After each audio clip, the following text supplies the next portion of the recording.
immigration parole, affecting some 500,000 people. The justices lifted a lower court order that had retained those protections for immigrants from Cuba, Haiti, Nicaragua, and Venezuela.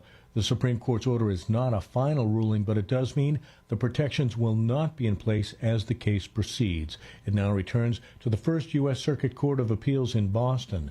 Separately, the High Court is also allowing the administration to revoke temporary legal status from about 350,000 Venezuelan migrants in another case. George Williams, Washington. Wall Street closed out its best month since 2023 on Friday with a quiet day of trading that saw the S&P 500 edge downward, but by less than 0.1% of its value as it finished up a winning week. The Dow was up by 0.1%. You'll find more of these stories at townhall.com. When disaster strikes, flood or fire, every second counts. At Emergency Construction Group, they specialize in immediate response and same-day service for any residential, commercial, or industrial emergency across the Chicagoland area. With over 30 years of experience, they've got the expertise, manpower, and equipment to handle any size loss fast. They follow strict IICRC guidelines to restore your property the right way, the first time. Their team values transparency, constant communication, and strong ethical standards because your peace of mind matters. Licensed, bonded, and insured, they're here for you 24/7, 365 days a year. Call 855-4ECG now. That's 855-432-4669. Or visit their website at emergencyconstructiongroup.com and let Emergency Construction Group put your life back together one step at a time. That's Emergency Construction Group. Your satisfaction is their passion. And welcome to the show. Once again, this is The Truth About Chicago Sports here on WRMN 1410 AM in Studio 14. This is once again your team, Marcus Mack and Blake Cowell, joining you guys and letting you know all the truth about Chicago sports here on another Fox Valley Sports Field Saturday. Brother Blake, what is going on, my friend? Good morning. Good morning. Everything is well in the Chicago sports lane, at least for today. Cubs are hot. That's all I know. The Cubs are hot. Cubs are hot. The vibes are good. We even had Caleb Williams. He went on to address, as the Bears did OTAs, he addressed the Seth Wickerstaff. Is that his name? Was that pronounced? I believe so.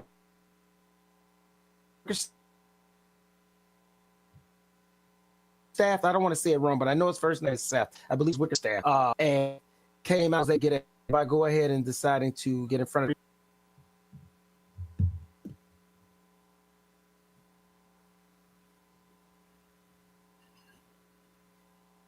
All right, there we go. We're back now. It was a little momentary pause there. Are you good? Are we good now, Blake? You got me? Yeah, I think so. You were cutting out there for a second, but I think you're good now. Yeah, we were having some text, but yeah, it looks like we're good now.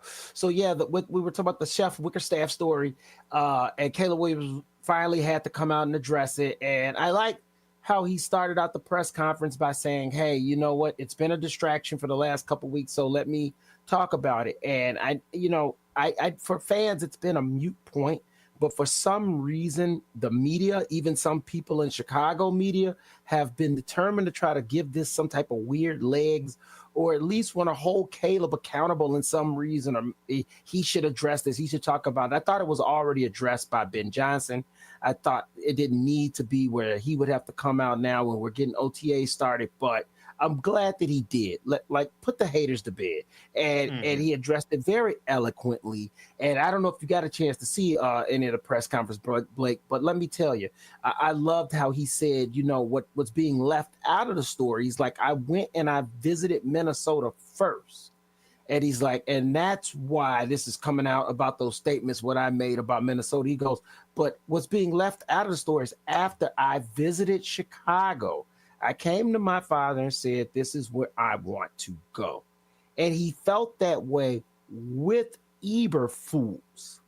Okay? So just think about how much he felt, how good of a vibe he felt when he probably knew the coach was a lame duck coach, and he still got a great vibe walking away from Chicago. And notice he said, and here's why I'm bringing up the coaching situation, because he said in the interview that when he came to Minnesota, he met Chris O'Connell, who was coming off a Coach of the Year award, offensive coach, really had the Minnesota offense seem to be rolling. So that's why I bring that into comparison, the fact that he still wanted to come to the Bears, because there was no way he got that vibe with Eberflus.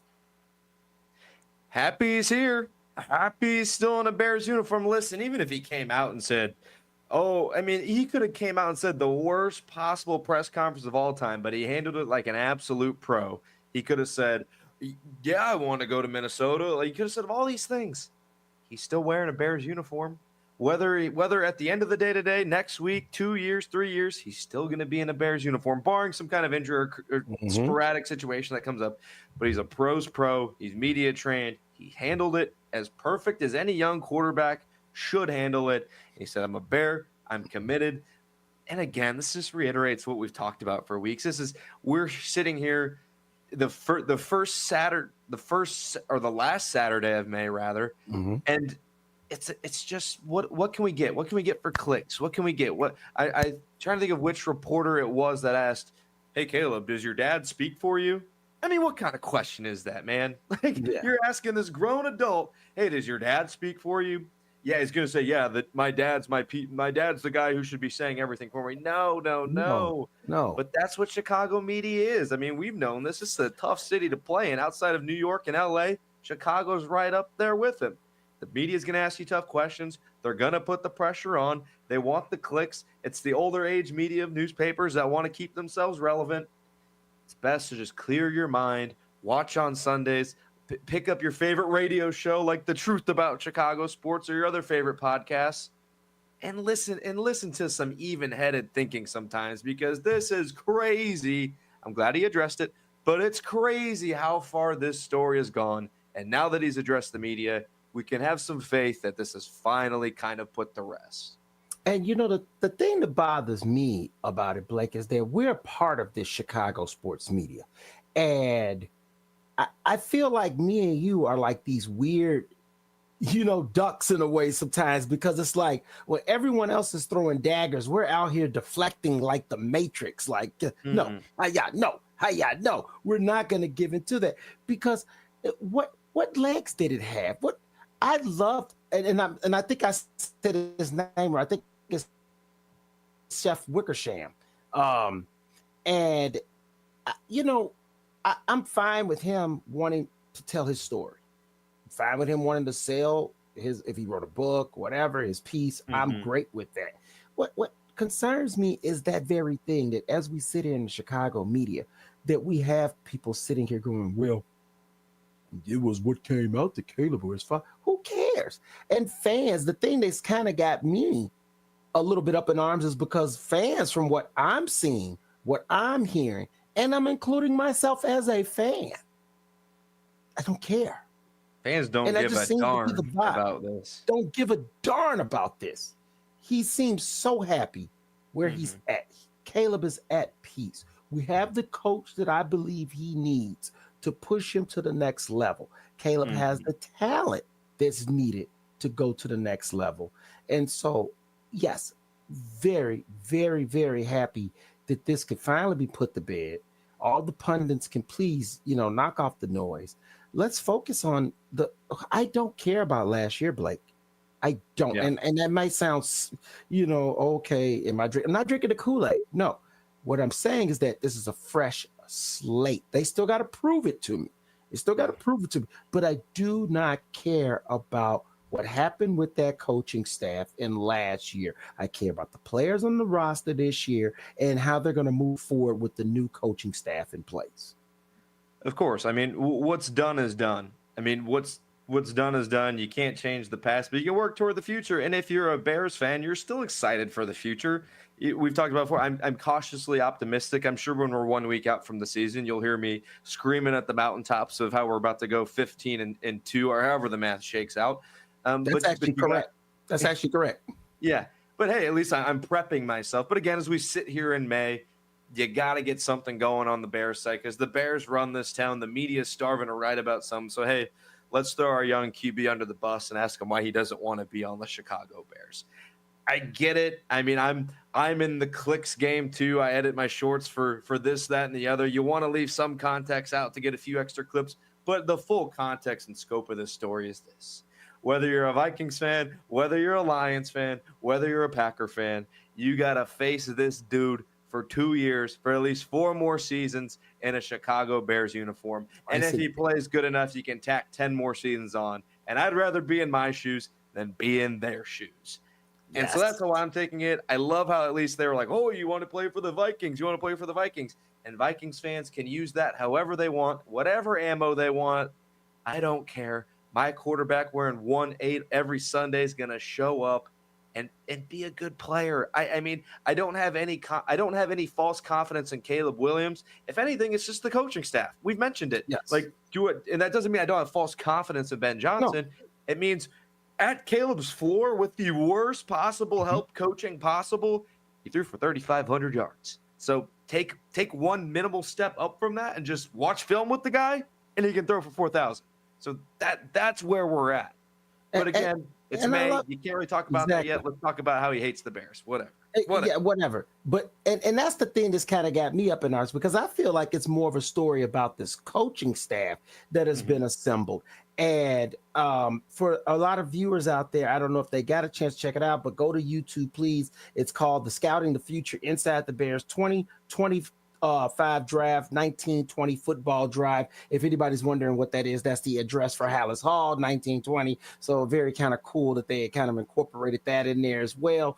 And I watched it as a 30-minute piece. It's absolutely brilliant, but it gives you an insight into 2 things. One, the players that were drafted, but 2, I felt like it gave you a great insight into the Bears coaching staff. You saw conversation from Dennis Allen. You saw conversation from Antoine Randall L., Eric B. Enemy, Al Harris, the offensive line coach, which I'm so sorry, his name is lost on me, and that's on me. That's my bad. I will try to make sure to remember his name to a T. But you got a chance to see the major players that are going to be a big part of the Bears' development moving forward. Like I keep trying to explain to people, yes, the head coaching is important. The head coaching is very important, but in football, the head coach is more of an orchestrator and less of a coach. He truly, really does depend on his coordinators, on his staff to help bring these players along. I'm telling you right now, man, Antoine Randall L. Ooh, do I get a vibe from him? Do I get a vibe from him? Eric Bieniemy, I'm getting a vibe from him. Dennis Allen, I'm getting a vibe from him. Al Harris, I'm getting a vibe from him. And now, if you don't know where these coaches respectively are at, Al Harris is the DB coach. Antoine Randall L. is the wide receivers coach. All right, Eric Bieniemy is the running backs coach. And okay, why am I not mentioning the quarterback? Because that's Johnson. That's Ben Johnson and Doyle. That's Ben Johnson and the young kid Doyle. That's their responsibility. Doyle's taking the helm as the offensive coordinator, but we all know he's just mostly a guy that's setting things in place for Ben to come in and look over and say, yeah, this is how I would like to call this game on Sunday. Because at the end of the day, Ben's still calling the games from offense. Well, and I'll tell you what the vibe is too. And I don't want to jump too far into the Cubs because I know we'll get to them. It's the vibe of accountability. If you're watching the Cubs this season, they've shown so far, hey, if you're not going to get it done out of the bullpen, we've seen Julian Merriweather, Luke Little, and a handful of other guys. They don't do their jobs, you're off the team, man. Like, if you don't do your job, you're not here. We saw these videos of Eric Bieniemy. I want to say it was a CHGO video. At least that's where I saw. I don't know where the video originated. But the running backs are doing drills in camp, and they're doing some slide drills and running around cones and whatnot. And Eric Bieniemy is getting after him. He doesn't care that it's detailed. He doesn't care that it's May because he knows in 2 months when training camp starts, you should be ready to roll then. Like that's when it's time to start winning some games. It's the vibe of accountability. It's the vibe of, hey, if you're gonna mess this up, hey, Tyreek Stevenson, if you're gonna turn around and taunt the fans, you're not playing next Sunday. And I know they reprimanded him, however. but we didn't see it on the field. And I'm not saying you should publicly be chewing players out because that's a bad look on some people, and that doesn't sit well with locker rooms. I've never been in an NFL locker room. But you look at Antoine Randall last year on the Lions, when they made a big play, he was the first one hooting and hollering, screaming on the sideline, cheering his guys on. People respond to that because they work hard to get the Sundays. The Bears weren't working hard to get to Sundays, so when they got their butts kicked, it's like, we didn't deserve to win this anyway. Like, coach doesn't care. Why should I care? Now it's like, oh, coach cares in May. I should probably care in May, just like everyone else in the NFL. At least any other team that wants to win. You think the Philadelphia Eagles are taking it light right now? Just because they won a championship, you think they're taking it light? No. They're getting ready to repeat. They want to go get 2 now because they're winners. And the Bears aren't yet. But I love that they're fighting for it. And that's what I'm talking about. That's provocative. That gets the people going. When you see them out there fighting for it, okay? And, you know, the thing I loved about this YouTube video, and like I said, I thought it was just phenomenal little 30-minute piece. And yes, it's a hype piece. Yes, and you know what? I'm okay with that because it still gave you a lot of insight into what the Bears were thinking going into the draft and during the draft. And seeing that, Blake, things made a lot more sense because I questioned moves in the draft. I have openly said that after the first 2 rounds, I was left scratching my head going, what? Where's that fit? Why didn't we get said running back higher? But after watching this video, you saw how they were on top of Colston from the get-go. Yeah. And that's why, and if you remember, I said the pick came in really fast. It was like they knew, yep. And so I truly do feel that if one of those guys in the trenches had have been there, the Bears would have made a move on them. But once Calvin Banks was selected, to me, it seems like it was a no-brainer for the Bears at that point. It was never Tyler Warren. It was always Loveland.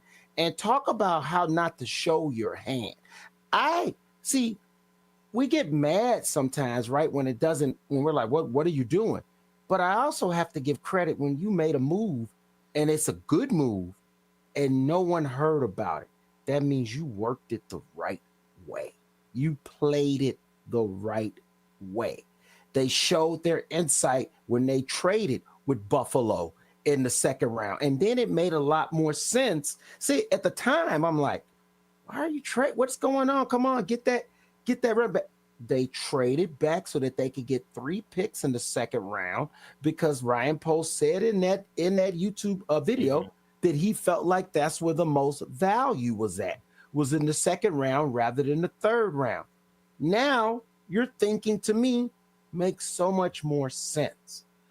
Blake, one of the best things I saw from that video was Shamar Turner. This kid, Blake, you know what? Because what do I know, right? I am not a scout. I'm not a pro scout. But from what I've seen, especially in this video, boy, this kid, man, he looked like he might just be a dog. Bring the angry back in Chicago, man. Bring the fight back. I mean, we saw how much last year the defense lost when Jaquan Brisker was out.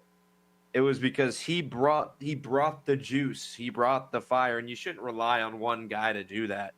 And you know, as we look at the defense this year, we look at Dennis Allen and we look at pieces that can be added, or not pieces that much to be added, but who's going to need to contribute to this defense for it to be successful? You know, we talked about the defensive line is thin, and we know that there will be injuries. He's a guy that they're going to have to rely on to take meaningful steps. We talked about Austin Booker last year. You know, what steps could he take to contribute to the defense? And it just wasn't enough. And again, their first year guy. We didn't see a ton from Gervon Dexter Sr., his first season. And last year, we're like, yeah, this dude's pretty good. And we've seen that with Brisker. We've seen that with Gordon as they progress. And Gordon just got his next contract. Or so like there's room for growth. Now, it's just, you know, there's still a lot of question marks with the Bears. That's why it's tough with this schedule to pencil them in for 10, 11 wins because there are a lot of question marks, and Stewart's he's another one of those. Or Shamar Turner, my bad. Yeah. Yeah, sure. I mean, if this kid is able to really make an impact as a rookie, I think it's going to be key. And, I heard a report now, and I can't take credit. I actually have to give credit to where the person that I heard it from, which was David Kaplan, who works for ESPN 1000, the mother station in Chicago. He came out and he said that from an inside source that he talked to at Hallis Hall, that their philosophy was that they truly believe that the pass rush comes from the inside, collapsing the pocket from the middle, and that will make the edge rushers better, as opposed to trying to be focused on getting or overpaying or trading for, which is what the Bears would have to do to get Trey Hendrickson from the Bengals. Mm-hmm. This person who works in Hallis Hall, I believe it was a player. Actually, if I don't want to misquote Cap the wrong way, but I'm almost certain he said it was a player. It was actually there on the Bears that has said his philosophy was that he believes the pocket is better from the inside.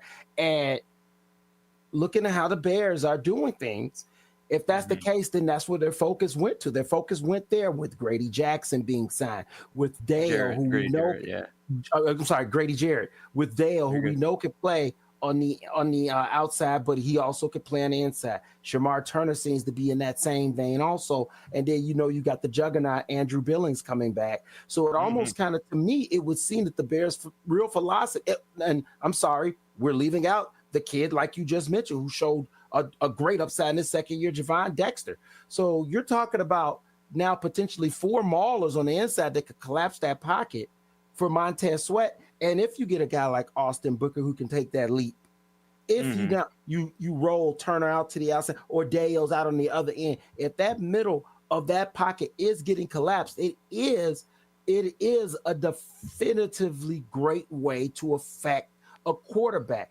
A quarterback like Tom Brady, perfect example. You could have the best edge rushers in the world, but where did Tom Brady hate pressure coming from? Up the middle, right in his face. That was the worst for him. If you tried to come off the edges, he could step up in the pocket. He knew how to slide and move his body around so that he could get those edge rushers to go by him. But when the big guys were coming right down his throat, that's when he struggled the most. So the theory's not crazy or some wild concept. Now, do you believe in that theory? Do I believe in that theory? I'm going to say, honestly, I still prefer the other edge rusher, but that's an interesting concept. And if the Bears can pull that off, then I feel a lot more confident about the guys that they have on their line. Mm-hmm. And we've seen, too, in years past. I mean, you look at the last Super Bowl winners, like what has won those teams Super Bowl? And a lot of it is their pass rush. It's how can you get to the quarterback the quickest with 4 guys? And it feels like that's a philosophy the Bears have kind of taken aback because of some coaching ineptitude, because of you having to use draft picks on more offensive weapons. Because the number one thing for the Bears is supporting Caleb Williams, because if you don't have a quarterback, then you really don't. Everything else really doesn't matter on offense, at least in today's modern NFL. Now we've heard different things, especially with Jalen Hurts last year. It was, he has all these weapons, he's supposed to be good. No, Jalen Hurts has played the best in some of the biggest moments. Like, he's a gamer, he's a dude. But you still need help around anybody, because you can't just roll out the quarterback and a bunch of scrubs and expect to win a game. But where are those other teams been successful? The Philadelphia Eagles, they got after Mahomes. The Tampa Bay Buccaneers a few years ago, they got after Mahomes. Oh, the Los Angeles Rams, who they have? Oh, Aaron Donald. Yeah, he knows a thing or two about rushing the quarterback. So, especially from the interior. So that philosophy hopefully is switching a little bit from the Bears, and with Dennis Allen, I hope that helps. I hope that changes, because there were times with Eberflus where you would see kind of just weird things with guys dropping into coverage when you didn't really realize it. Other times, I thought Eberflus did a good job with his tenure as the Bears as sending sneaky blitzes with guys like Kyler Gordon out of the slot, because Kyler Gordon can get after the quarterback. He's a quick, dynamic athlete.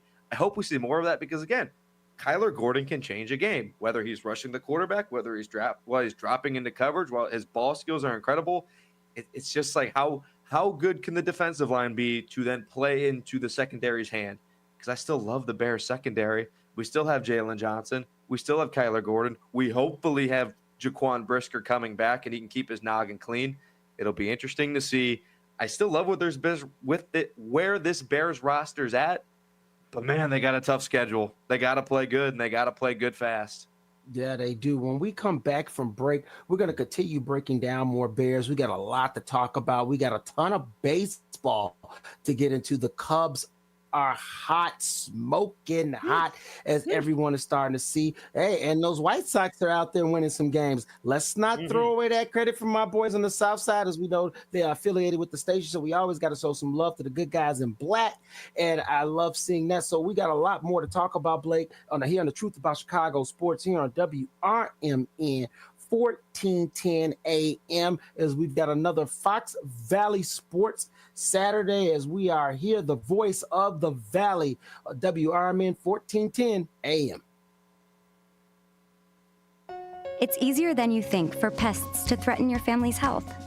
Ticks, which spread dangerous diseases, hide in tall grasses and even on your pets.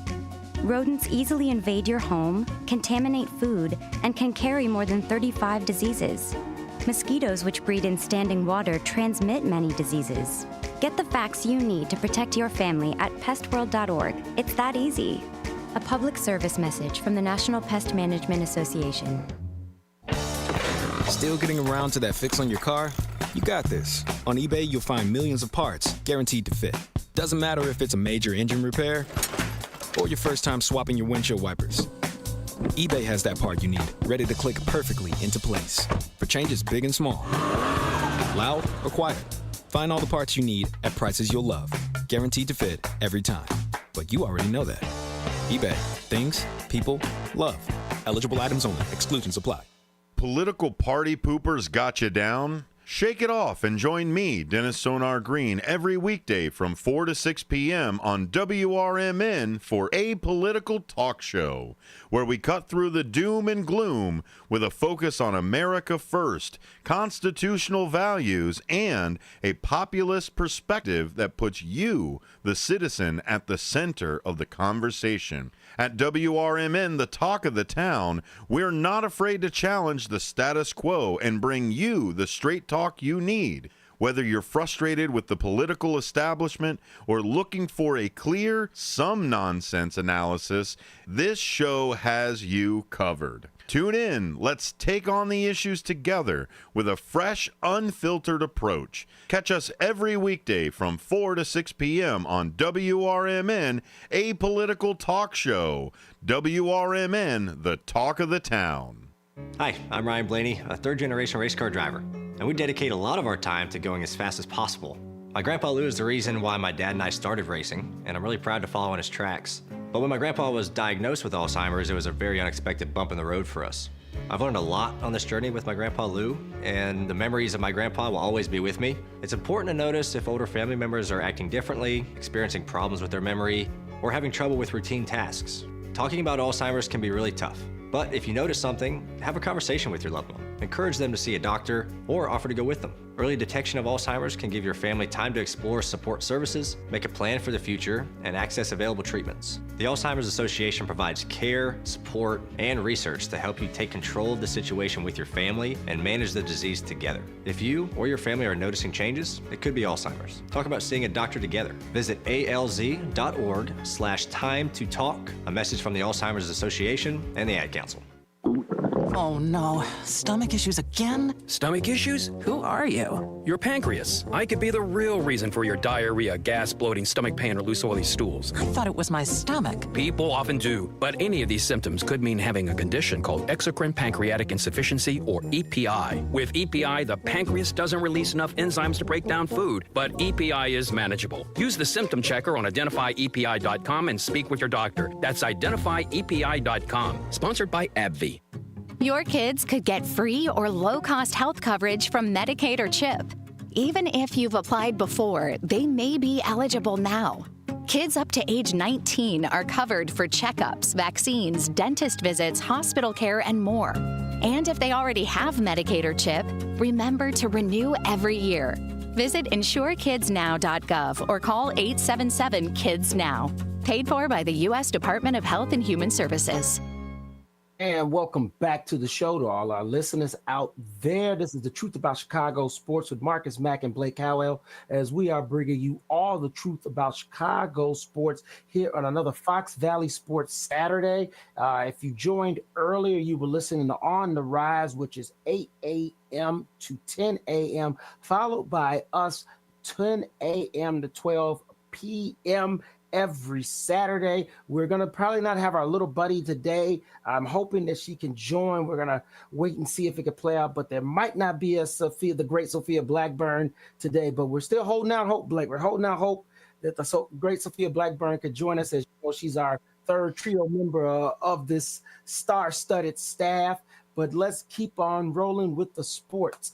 As we left off, I told everyone if they did miss the video out there, the Chicago Bears put out a 2025 draft video titled 1920 Drive, which basically shows the process of them drafting the players on the team and the players themselves and what their experience was after being drafted.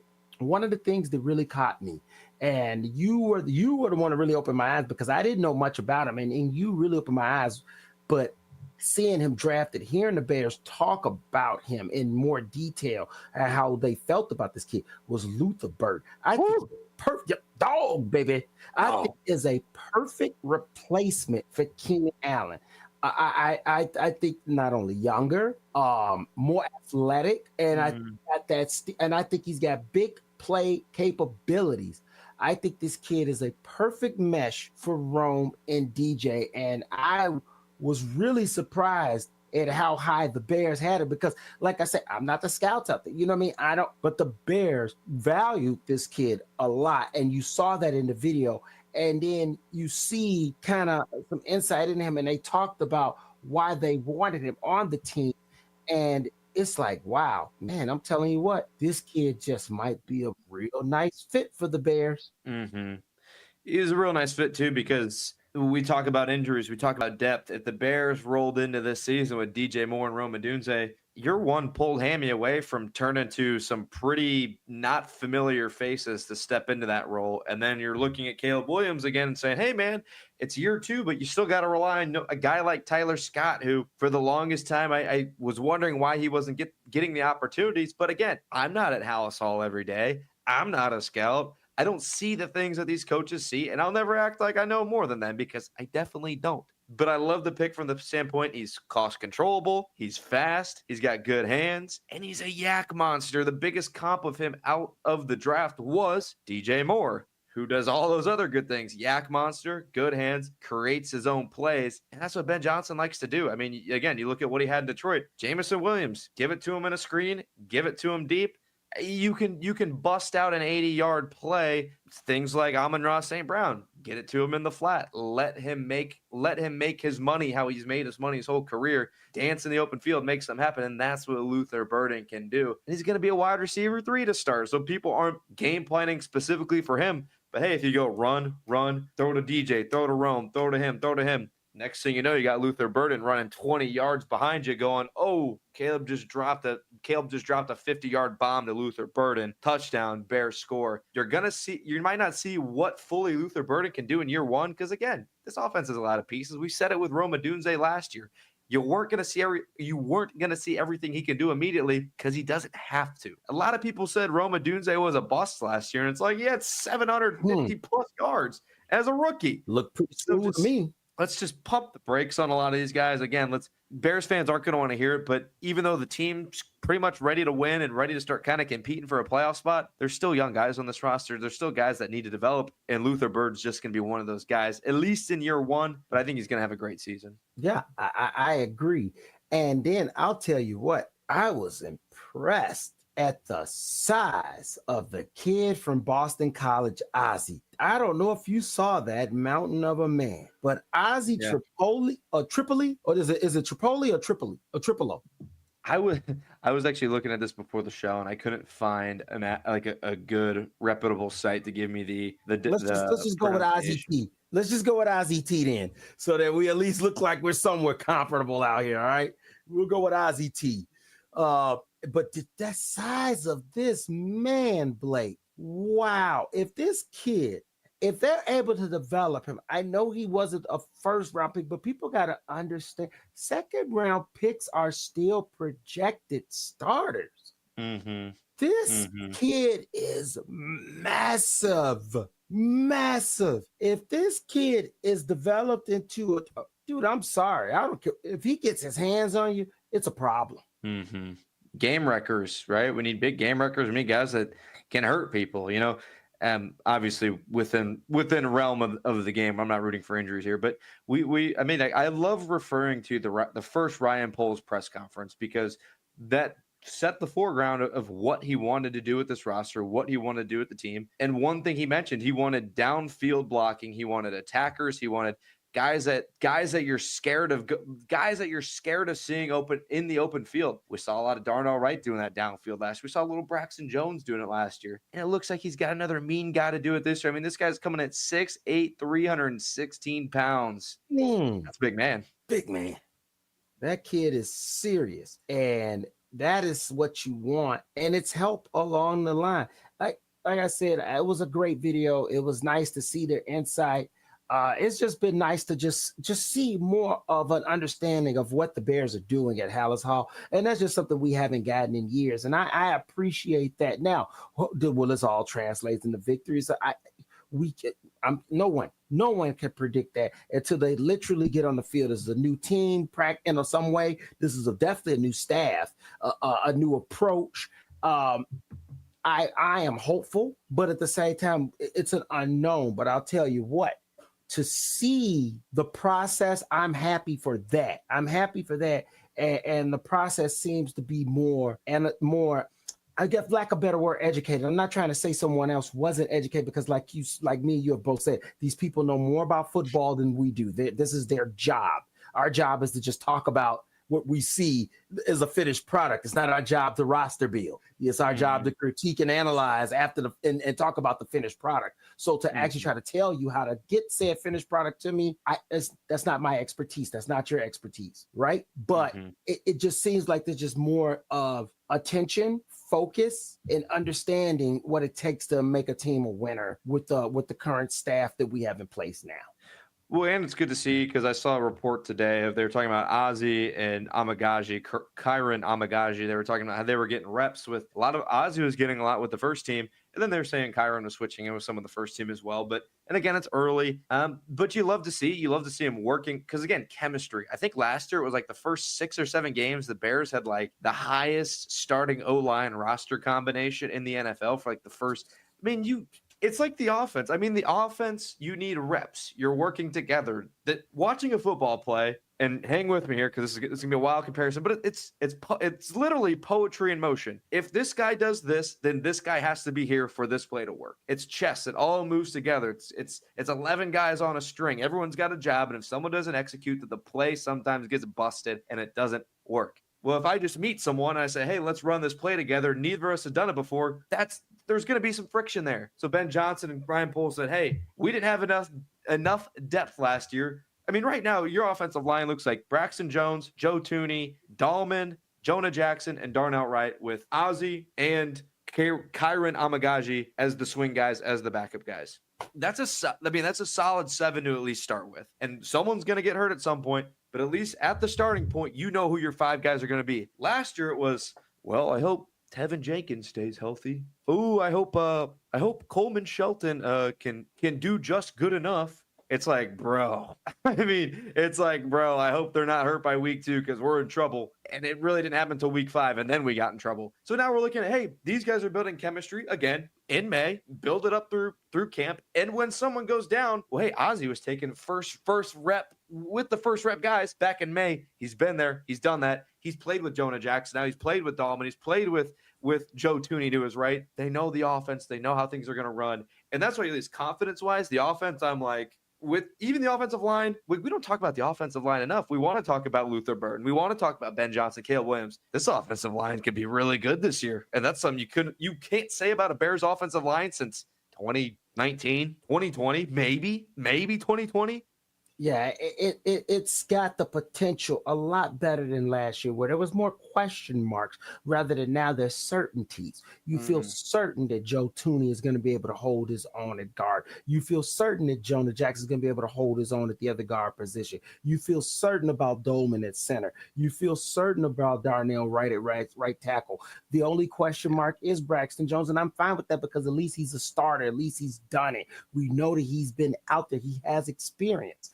And now we've got guys that's in the fold that could potentially come in if that doesn't work out. Or like you said injury, but you're not just sitting there depending on this one dude with a hope and a prayer, which is what it came down to last year when it was Nate Davis, Coleman Shelton, and Tevin Jenkins. 3 big question marks. Right. I mean, last year we didn't even know if Nate Davis was going to show up on Sunday. So at least we know 5 guys are going to show up to the game for us. That's good news. Show up on Sunday? You didn't even know he was going to practice during the week. Yeah. Forget Sunday. Yeah. What about Monday through Saturday? Yeah. He forgot what his work schedule was. Sometimes I do that too. Yeah. He had the greatest work schedule known to man. If we had Nate Davis' work schedule, dude, we'd keep that job until we were 80. I know, but I mean, your points that you're bringing up are just super valid. Like the question marks aren't there as much. You know, we inked Joe Tooney to a 2-year extension again, putting players on the same path to play with each other in the same time frame. I mean, Ryan Poles with that extension is telling Caleb Williams essentially it's go time, man. Like, you know, I don't want to put this pressure because again, year 2, you got to give a guy time. I mean, Tom Brady's even said it multiple times, the GOAT of NFL quarterbacks, the GOAT of football. He said, you know, the problem with today's NFL is we're not giving these guys time. I mean, Caleb Williams plays 15 to 18 college games, and it's like, here's an NFL playbook. I mean, he's mentioned that's going from a 101 public speaking to a 700 level doctorate class. Like, that gap is huge. And you expect him to go there in year 1 with Shane Waldron and Matt Eberflus? I mean, give me a break on that. Give the guy time. However, Brian Poles is saying, I still need to see something. I can't have you throwing for 3,300 yards and 20 picks this season. That would be not good. I need to see maybe not 4,000. Everyone wants to see 4,000 because that would be like huge check mark. The Bears history with 4,000, 30 touchdowns, big check mark Bears history. But Ryan Poles is saying, hey, go throw for 3,800, 10 picks, but win some games. Go win us a couple game-winning drives, which Caleb did last year. And there's a few times he did it, and the pieces around him let him down. We all saw it. We all saw that. Yeah, it was very, very obvious. And now it seems like they're trying to get on that track of winning. And speaking about a team that's in this town winning, oh my goodness, my brother Blake, it's time to talk some baseball. And we're going to start out first with the team that deserves their little flowers at this point. I'm not going to say little, no, they're big flowers at this point. That's the Chicago Cubs. And yes, we will talk about the Sox as well, as that is our station affiliate. We love you, Sox. But at this current moment, after 2 months of baseball, Blake, break it down for the listeners out there because I know you're ready to go Cubs. Go ahead. Oh, I'm always ready to go Cubs. I'm getting goosebumps talking about the Cubs because this is why you are a fan of sports. This is why when we talk about the Bears and we talk about how bad it's been, it's going to be just that much sweeter when it finally gets turned around. Knock on wood that that's this fall. Now let's talk about the Cubs. 2021, Jed Hoyer gets handed this piece of paper that says from Theo Epstein. He says, I'm leaving. This team is yours. Do what you want with it. And Jed Hoyer said, you know what I'm going to do? I'm shipping out Javi Baez. I'm shipping out Chris Bryant. I'm shipping out Anthony Rizzo. I'm shipping out the fan favorites, the guys who deserve a statue out front for breaking the 108-year curse. They go on this path of losing. People want to fire Jed, cut his head off, get rid of Jed, blah, blah, blah, blah, blah. And as I sit here today on this beautiful Saturday, the Cubs are in first place. They're around 13 of whatever games over 500, the best start they've had since 2016. And they are on fire. They're hot. They're clicking on all cylinders. They have the best offense in baseball. All of their offensive numbers compared to 2016 all rank better, I think, except for batting average. The only problem is right now is the pitching. I'm not even going to talk about the pitching right now because the team is so good and they're playing so good. They're beating the teams they're supposed to beat. They're beating the teams they're not supposed to beat. And it's tough to even say that because all around the MLB, BleacherReport.com has them second in the power rankings, only behind the New York Yankees, who I think the Cubs are better than. So you sit around, and we talked about it in episodes past, where, like, who's better than the Cubs? At this point, I don't know. There's other rosters that are very competitive and good, but the Cubs are right up there with them. They're right up there with them. The Cubs are looking stellar. And let's get something out the way right now, because I'm sick of even seeing this idea. The Cubs are not trading. The Cubs are not trading. Okay, they are not trading their best player. That is not going to happen. They're not trading Kyle Tucker because of the fear that they cannot get him signed to a contract. That is ridiculous. Get that thought out of here. Get that statement out of here. That's gone. I know that I've heard it floated out there. And you know what? In some regards, it holds weight. But at the same time, why?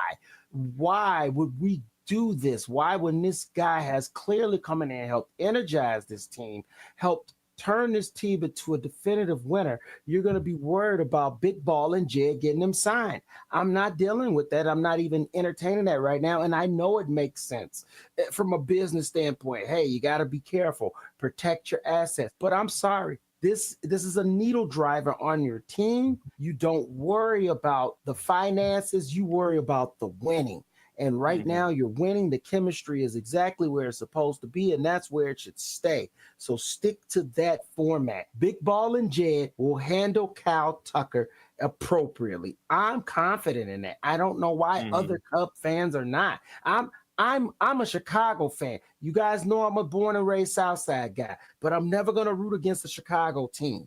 And I'm sorry. The idea of, we're not going to Kyle Tucker, they're not going to be able to resign. Big Ball and Jed is going to resign him. And if not, he'll figure it out. In the meantime, you worry about winning right now. The window is now. I'm not worried about next season is going to be next season.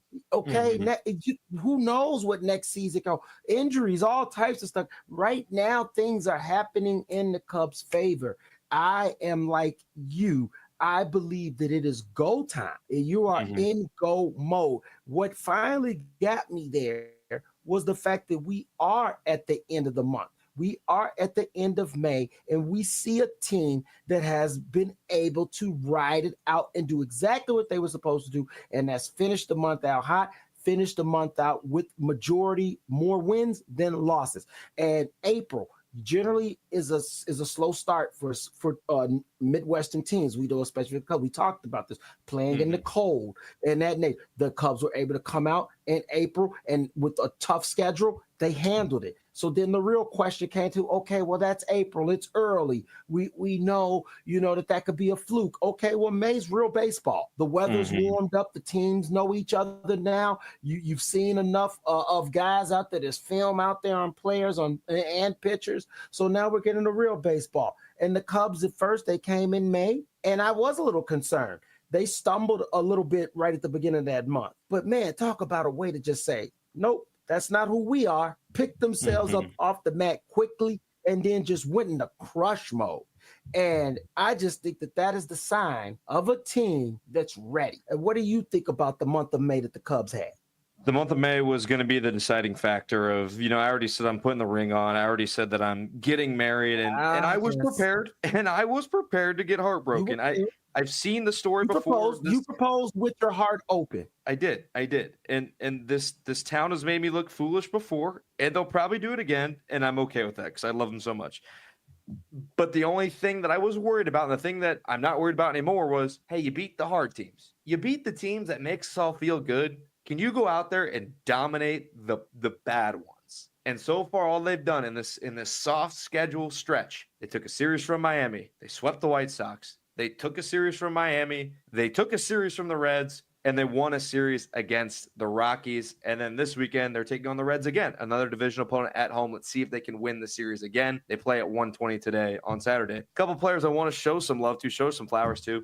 A guy that had some soul searching to do. He had some soul searching. He had some haters to prove wrong. And Matt Shaw has proved haters wrong so far. And I say haters very lightly, but he comes up as a very highly touted prospect to start the season, and he struggled mightily. Goes down to AAA, he starts dominating, and all he's done since coming back is hit the ball hard. Since coming back in his 8 games, he had a walk-off on Monday night a walk-off to win the game against the Rockies. And again, I don't care, or Tuesday night, my apologies. I don't care that it's the Colorado Rockies. I don't care who it is. Go win a baseball game and on the brightest stage. And since that walk-off, before that being called up, Shaw's hit 355, 11 hits, 3 RBIs. He's on fire. He plays Gold Glove defense. He's staying ahead in counts. One thing that a lot of people saw from Matt Shaw in his first stint in the MLB was he was getting too deep in counts. And understandably, as a rookie, you want to see pitches. You want to see what you're going up against. But if it's at the detriment to letting pitches go by inside the zone that you think you can attack and you think you can hit, that's not really advantageous to being a successful ball player. And so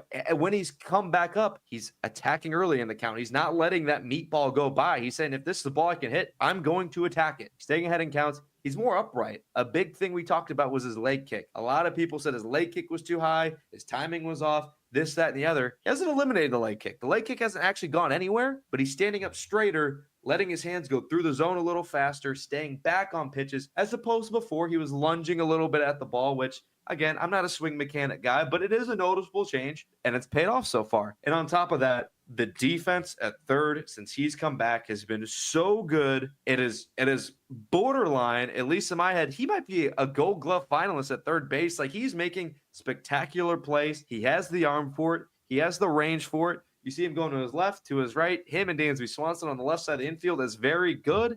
Matt Shaw has been a huge reason why this team is, as you can kind of believe they're winners, because, again, he's your 9-hole hitter. He's not, you don't need him to be your cleanup batter. You don't need him to be manufacturing runs on base. It's like, hey, you're a rookie, man. Figure it out. Whatever you give us is great. Whatever you can't, whatever. And at first he wasn't doing enough. Now he's doing more than enough. So you love to see it. Yeah, you got to give him his flowers because everyone was questioning him, even myself.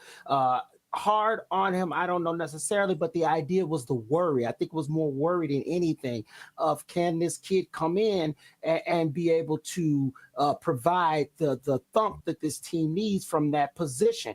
And the defense was never in question. His glove was one of the main reasons why I believe that the Cubs felt comfortable coming into the season with him, because the idea was that, hey, he's gonna make plays with his glove.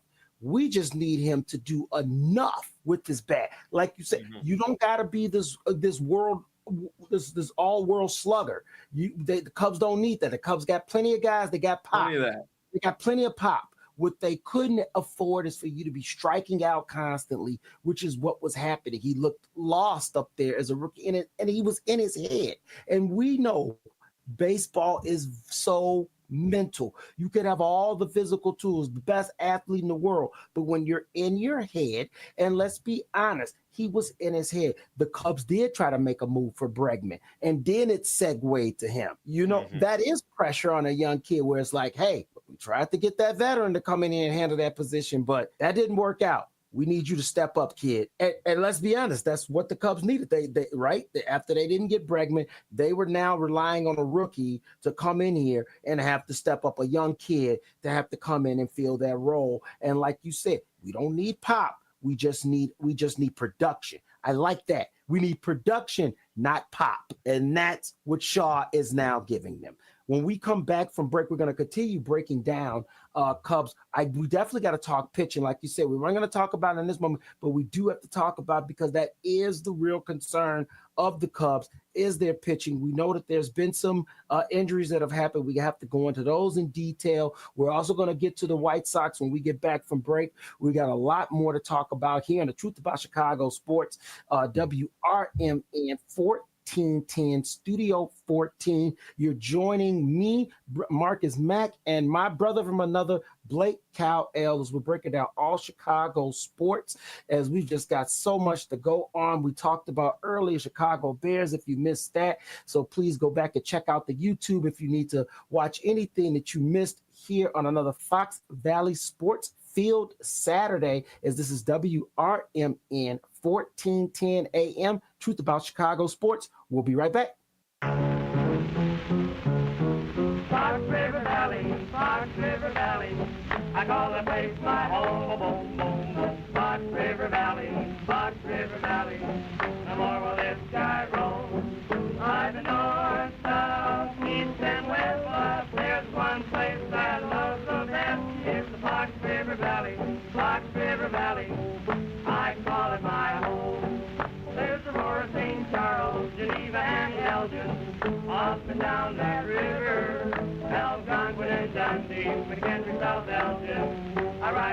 Life's river.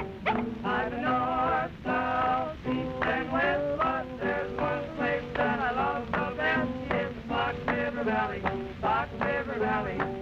I call it my home. Do you own an annuity, either fixed rate, indexed, or variable? Are you paying high fees and getting low returns?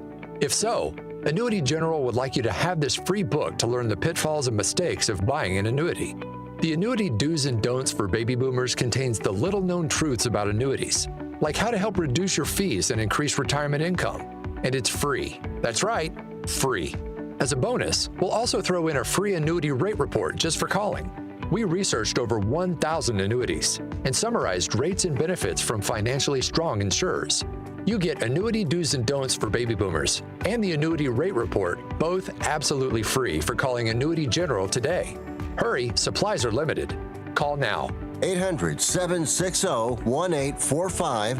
800-760-1845. 800-760-1845. That's 800-760-1845.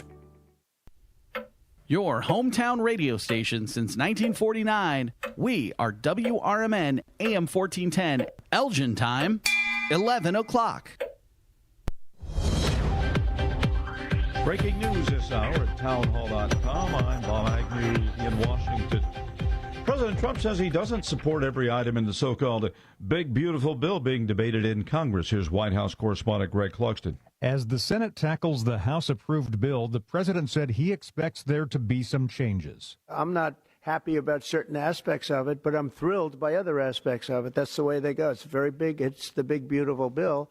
But the beautiful is because of all of the things we have. Primarily the tax cuts, he said. Last week, Trump senior advisor Elon Musk criticized the bill, expressing disappointment that it would increase the deficit and undercut his DOGE efforts.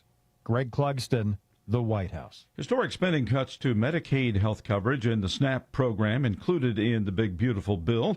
Jonathan Williams of the American Legislative Exchange Council says he likes the idea of a work requirement for able-bodied Medicaid recipients. I think the Senate may even look to go further, but I mean, what the House did is actually come forward with the common sense work requirements that so many states have looked to engage in if they were able to get waivers from the federal government to do so. And that's going to have some major savings. U.S. Defense Secretary Pete Hegseth reassuring allies in the Indo-Pacific region they will not be left alone to face increasing military and economic pressure from China. He really put the onus on powers in the region, in the Asia Pacific, to increase their defense spending in order to try and balance out what China is trying to do and China's increasing influence in the region. He said, look at Europe. Because of Ukraine, all the countries there have increased their defense spending, and Asia needs to do the same, not only because China is such a real threat, but also because North Korea is in this region as well. That report from the BBC's Suranjawa Tawari. More of these stories at townhall.com.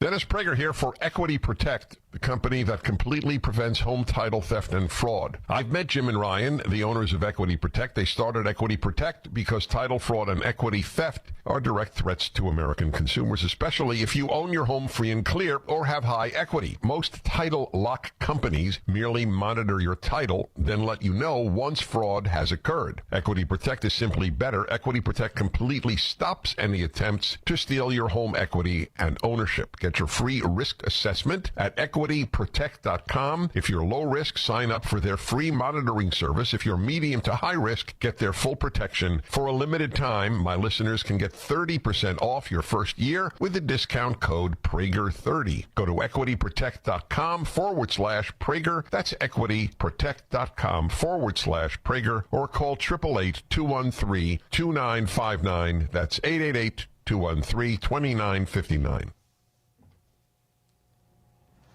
New signs of hope for bringing an end to the war in Ukraine. A top advisor to President Volodymyr Zelensky says Ukraine is ready to resume direct peace talks with Russia in Istanbul on Monday. But Ukraine says Russia must provide a promised memorandum setting out its position on ending the more than 3-year-old war before parties sit down to negotiate. At a news conference in Kyiv on Friday, Turkish Foreign Minister Hakan Fidan said that as long as the parties remain at the negotiating table, progress can be made. Fidan says the previous meeting had a prisoner exchange as a concrete outcome, and the parties agreed to declare their positions regarding the ceasefire to each other. I'm Donna Warder. Wall Street closed out its best month since 2023 on Friday with a quiet day of trading. The S&P 500 edged down by less than 0.1%. You'll find breaking news and analysis at townhall.com. The Hamas terrorist group is continuing to review a U.S. proposal for a temporary ceasefire in Gaza. The BBC's Barbara Platt-Usher reports the new plan makes some provision for needy humanitarian aid in Gaza. This would involve not only this new private system of distribution that the Israelis are backing, but also UN and International Red Cross work as well. The UN has been continuing to send in a certain amount of limited aid so far. One of the objections that Hamas made to the proposal was it had been under the understanding, it thought, that there would be a return to an unrestricted flow of aid, which was the case in the previous ceasefire, but this proposal doesn't guarantee that. President Trump said on Friday that negotiators are close to reaching an agreement. You'll find more on these stories, both news and analysis, at townhall.com. Are you suffering with anxiety, depression, PTSD, an eating disorder, or even a substance abuse problem? If it's causing problems at work or with your family, get help now at Insight Mental Health and Wellness. We can help and treat all types of depression and mental issues. We'll help you use your insurance to get away from it all to a beautiful, sunny, and tranquil vacation-like environment so you can recharge yourself. And with the Family Medical Leave Act, you could take the time off you need from work. Plus, with the Affordable Care Act, your treatment could be 100% covered. If you're suffering from any kind of anxiety, depression, PTSD, eating disorder, or even a substance abuse problem, use your insurance and get away from it all. Come to sunny California. Call Insight Mental Health and Wellness now. 800-419-0287. 800-419-0287. 800-419-0287. That's 800-419-0287. And welcome back to the show. This is The Truth About Chicago Sports here on WRMN, 1410 AM in Studio 14. This is Marcus Mack, joined by my brother from another, Blake Cal-El, as we're sitting here talking all Chicago sports. We left off talking about the Chicago Cubs and how well they did. That we recapped the month of May, and we were just talking about giving flowers to people like Matt Shaw. We got to give shots out. I also mentioned the Kyle Tucker, where I said this is not a story at all. Kyle Tucker will be taken care of. Big Ball and Jed will get that contract signed. I got confidence in my guy. But we left off. We talked about the thing that we know, the elephant in the room, and the Achilles that could actually destroy the Cubs. The only thing I can see destroying the Cubs season this year, and that is pitching. No matter whether it's starting or relief, the Cubs have suffered a couple of injuries. We talked about it last week. The Porter Hodge situation. It looks like that's now got some more legs to it. Blake, give me a breakdown currently. What is it looking like with the Cubs pitching situation from shoulder to Hodge? It looks like both guys injured themselves a little bit more than the Cubs originally expected. I know Craig Counsell in the media said it was more than they thought, and it wasn't really going to progress as easily as they thought back to recovery. Same thing with Shota Imanaga. We mentioned it last week. They said well into June was the quote. Well into June to me means probably July with this Cubs training staff and how much they don't really let you in on what's happening. I mean, last year, the fans were getting after Dansby Swanson and Nico Horner for their poor play at times. And then the end of the season happens and they both got surgery right away. So they were playing hurt and no one really knew, and no one gave them the fair criticism of them being hurt because we just didn't know. And that's what the Cubs training staff does. Fans aren't obligated to know, but that's where we stand right now with this Cubs staff. And we mentioned that the weakest part of this Cubs team is their starting pitching. Like that's fair to say. And it's only because there's not a ton of name value. And I understand that because when you look at Cade Horton that goes out on Tuesday night and goes 7 innings, pitch of 2-run ball, And you look at Jameson Tyone that goes seven runs of 1-run ball. And you look at some of these guys and say, well, they're not really pitching that bad, but can you trust them in October? That's where my mindset goes. Can you trust them in game 1 against the Philadelphia Phillies? Can you trust them in a must-win game at Dodger Stadium? And it's not fair to Cade Horton, who's a rookie, and really not Jameson Tyone, who's thrusted into this role of being our number one starter, judging by how the season started. It's not fair to those guys, and it's because they need to just do more. Because right now the Cubs pitching, like, if this was the Cubs staff throughout the rest of the season, yeah, you can win the division with it, but you can't win the World Series with it. That I can assure you. They can't, because, again, look at some of these teams that have won the World Series recently. If you look at a team like the Texas Rangers, when they won it a few years ago, guys like Nathan Eovaldi leading your staff, or guys that are gamers. They had Max Scherzer on that team. You look at the team last year, the Dodgers, they were running out stars every single night. Yamamoto. I mean, they were running out the class of pitching in MLB. And I'm not saying you need five all-stars pitching, but you need a little more than Matthew Boyd and Jameson Tyone, who both, I think, have been well so far. They get quality starts. They give you chances to win, and that's why the Cubs have been winning so much, is because they've been given chances to win. I want to give a lot of credit to Cade Horton, who's come up. He's pitched very well after a little bit of a shaky, not even shaky, I don't even want to say start against the Mets, but ever since that outing where he gave up, I believe it was 4 runs, 3 of them coming off of 1 home run, he's been really good. And a lot of people have given him his flowers. A lot of people have given him credit. He's pitching like a top prospect. He's pitching like a guy who the Cubs have developed. They even had Justin Steele on the broadcast Tuesday night talking a little bit about Cade Horton, and other people around the league too. They've said the thing that makes him so lethal is he can throw really any pitch, anywhere, any count. That's what good pitchers do, and he's only a rookie. So, I mean, a good piece to have down the stretch this year, even though he's going to be on an innings count because he is coming off an injury. But as far as Cubs pitching goes, again, keep looking at the trade deadline. Keep looking at guys who they could potentially add. I think CHGO Brendan, I'm trying to think of his last name now. I want to say Brendan Miller, but even then, I don't think that's right. He mentioned Kevin Gausman, a potential candidate with the Toronto Blue Jays. I saw Dave Kaplan even throw out a couple fun names of maybe Chris Sale, a former White Sox, who's out there in Atlanta right now. The Braves are currently 9.5 games out of the NL East. How will they shake out if they keep losing? That's a potential name.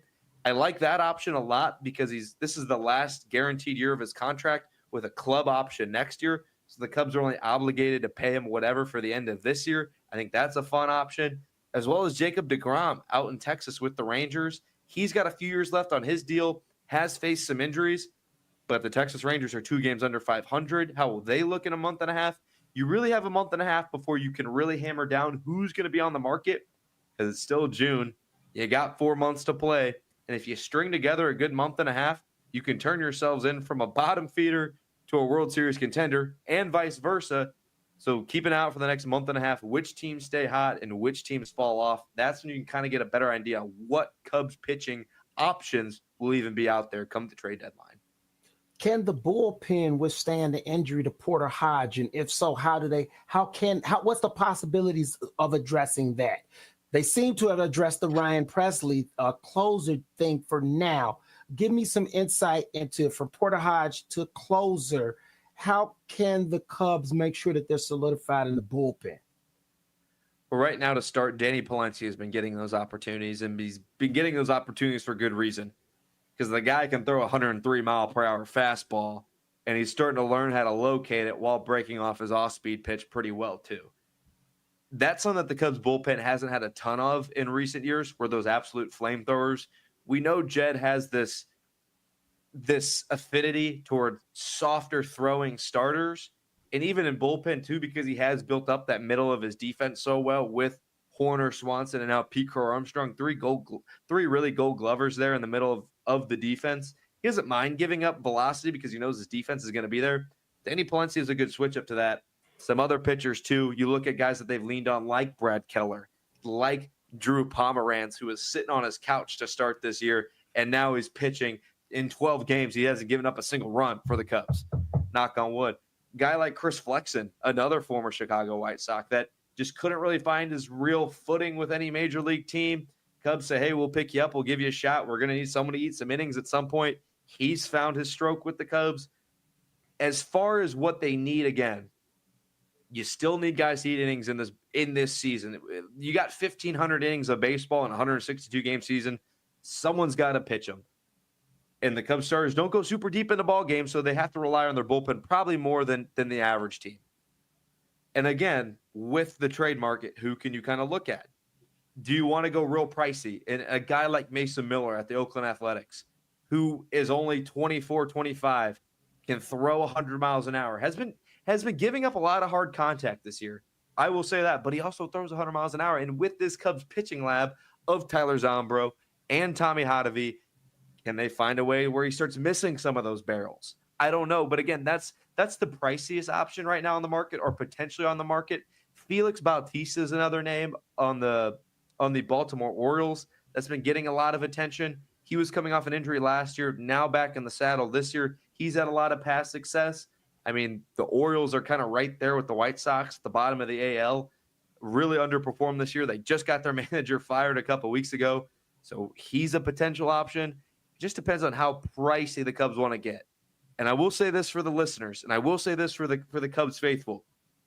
When the Cubs thought they had a real chance to go win the World Series, and they said, we just need a guy who can come in the ninth inning and close this thing out, they called up Aroldis Chapman, and they said, we will give you our number one prospect, Gleyber Torres, for Aroldis Chapman, because we know if we have this guy, that ninth inning is over.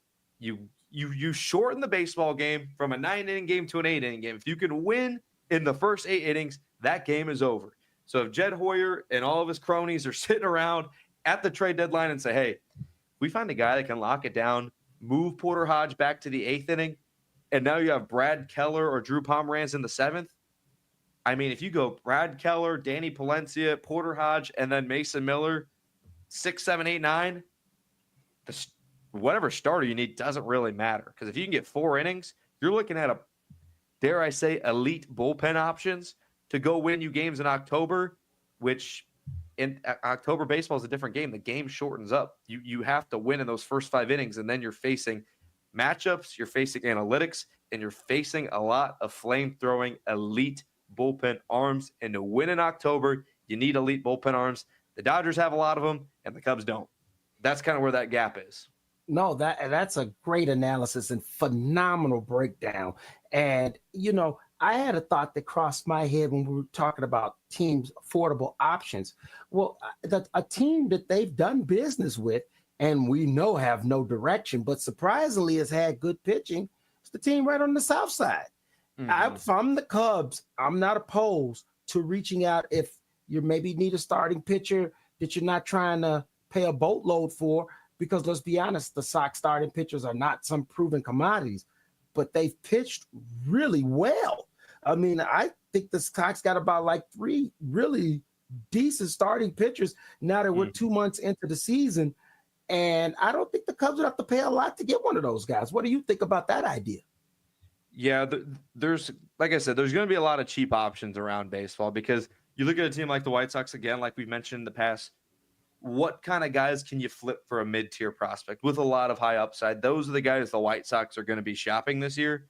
So those are the guys the Cubs got to kind of look for at some point. Again, when October rolls around, if I'm looking at the team across from me and I say, you got to win your matchups. I remember in 2015 when the Cubs took on the Cardinals, and I said, if you can get to Jake Arrieta in Game 3, you can win the series, because that's a guy who you lean on. That's a horse. That's a guy that can give you 6, 7 scoreless innings.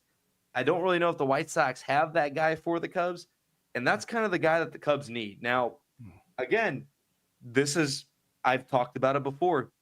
Tom Ricketts and Jed Hoyer, they're kind of in this fun little game of cat and mouse where it's like, I'm not going to go down for this. Well, I'm not going to go down for this. And Tom Ricketts like, well, I can fire you so you could go down for it regardless. And Jed Hoyer's going to say, you know what? I'll go down with it, but I'm going to get Kyle Tucker, and you're not going to resign him. I'm going to go trade for Chris Sale, and you're not going to pick up the club option. I'm going to go try and do all these things. I'm going to blast this farm system that I've built up into the grave to try and go win the one World Series, because you won't let me try and do it in the offseason.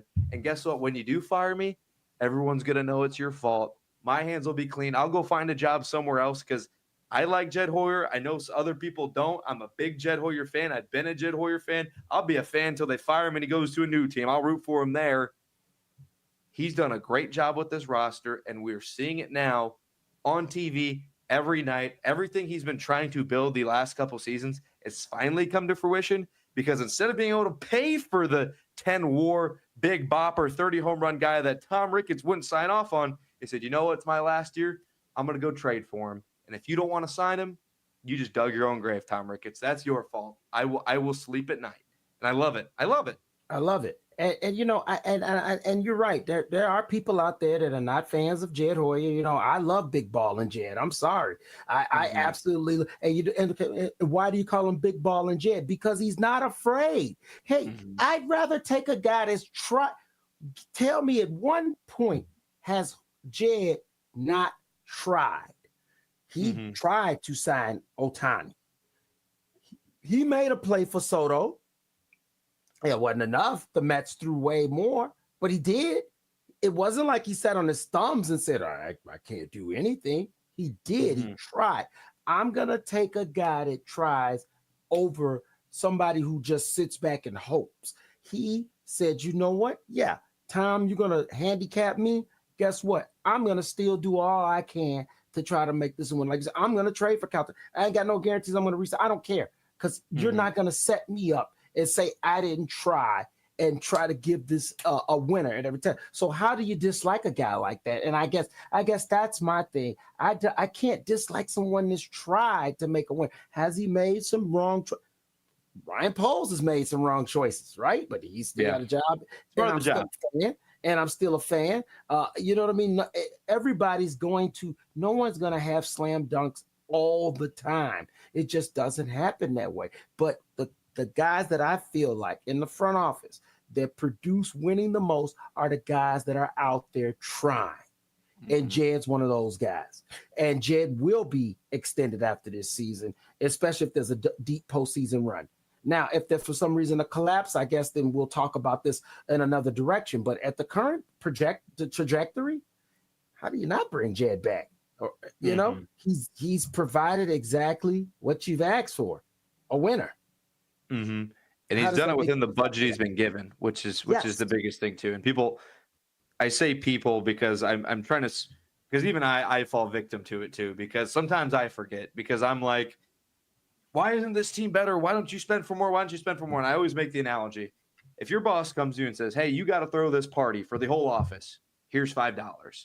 Well, if I take the company credit card and go spend $500, someone's going to be a little mad you did that, you know? So when Jed Hoyer's boss says, hey, I need you to build me a championship, here's $100 million, while everyone else is spending $150 million, well, why can't I have that? Well, because I'm your boss and I say you can. So there's restrictions here. There's a lot of backdoor politics that don't get talked enough about in Major League Baseball. And the more I dive into this and the more I hear stories and make connections, this isn't just a Cubs problem. This is a Major League Baseball problem. This is a Major League sports problem. So when you see a team like the Mets go out and spend $800 million for whoever, don't blame the Mets. Blame your own team who's not willing to do it because that Mets owner, he said it himself. I'm a fan. Like this is a like when I want to have fun and spend a couple extra bucks, I go out to eat at Buffalo Wild Wings. When this guy wants to have fun, he spends $800 million on his favorite hobby, the New York Mets. I can't do that yet on the Cubs. Maybe one day, hopefully I could do that. But until then, yeah, fingers crossed, until then I can't. So be grateful that Jed Hoyer's doing what he can. And even when the Cubs were bad, he made a signing of Marcus Stroman. He that was a top of the line starting free agent at the time. He went and got Seiya Suzuki, who is contributing now to this team. He went and got Dansby Swanson in a year where there were three better options at shortstop of Trey Turner, of Xander Bogaerts, and of the third guy who I'm blanking on, Carlos Correa. Dansby Swanson was the fourth best option. Well, now his contract looks like the best because he was the cheapest and he's playing the best out of those four 3 years later. So even though you might not love what he's doing because he didn't sign Bryce Harper, he didn't go out and get Ohtani because he wasn't able to. So he's done what he could. And now we're seeing the fruits of his labor, the winning. Again, barring a major collapse, I think he should get re-signed, but I still want to see this deep October run. So if he gets the NLCS in this offseason, Tom Ricketts says, well, what got us there? What can I do so we can go win the World Series? Well, Kyle Tucker is going to be a good place to start. And again, if you make the NLCS and let that dude walk out of the building, I don't even want to think about what will be done to Tom Ricketts at Wrigley Field. Or I want to, not done, but what will be said, what will happen, the fallout at Cubs Con or wherever. It'll be bad. It'll be very bad. So let's hope we not get there. Bad. Let's hope we definitely don't get there. Like I said, the positive vibes is what I love. We got a winner in Chicago, and that just feels good. We got a winner in Chicago, and let's just try to keep that vibe going. And like I said, I'm not going to worry about the offseason until it is the offseason. In the meantime, I want to focus on what they can do for this season, because I feel like this is the best chance for the Cubs that they've had in a while to win this division. We know that there's still only a few games up on the Cardinals, which is crazy, right? Leave it to the St. Louis to find a way, but there's still a lot more baseball to play, and I think fruition will be on the Cubs side, and the Cardinals will fail as the Cubs rise. Now, switching on to the other side of town, we got the Chicago White Sox, who we know are still trying to find their footing, but they are able to win some games here and there. They're not getting completely wiped. They're not really winning series, but they're not, getting swept, and I appreciate that they're showing fight. Will Venerable has them playing hard. I appreciate that. They got a game today. There's going to be a 3:05. Make sure you turn that on and check it out. They're also going to have pregame show on WRMN 1410 at 2:30. So make sure you're checking out the Chicago White Sox here on this station, as we are now affiliated with the Chicago White Sox all season. And hopefully we can get a victory. But like we talked about it many times, we know the expectation is not the same as it is in the North Side, because we know it's a rebuild, and it's just something we're going to have to live with. But at the same time, I do like some of the signs. I like the signs that we're going to see from the young kid like Tim Elko, who came in and was able to show you some pop. I do like the signs that we've seen from the young rotation that from the Sox pitching. And let's just continue with that vibe. I mean, somebody said to us, I think we were actually in our sports department meeting, and what did I say? They said, the Sox fans, you gotta be down about what's happening. And what did I say? I said, no, I'm not down on what's happening on the North Side. I go, if anything, that's motivation. That's fuel. Mm-hmm. That's exactly what the Sox need. They need that reminder that, hey, you know what? Winning baseball is really appreciated in this town.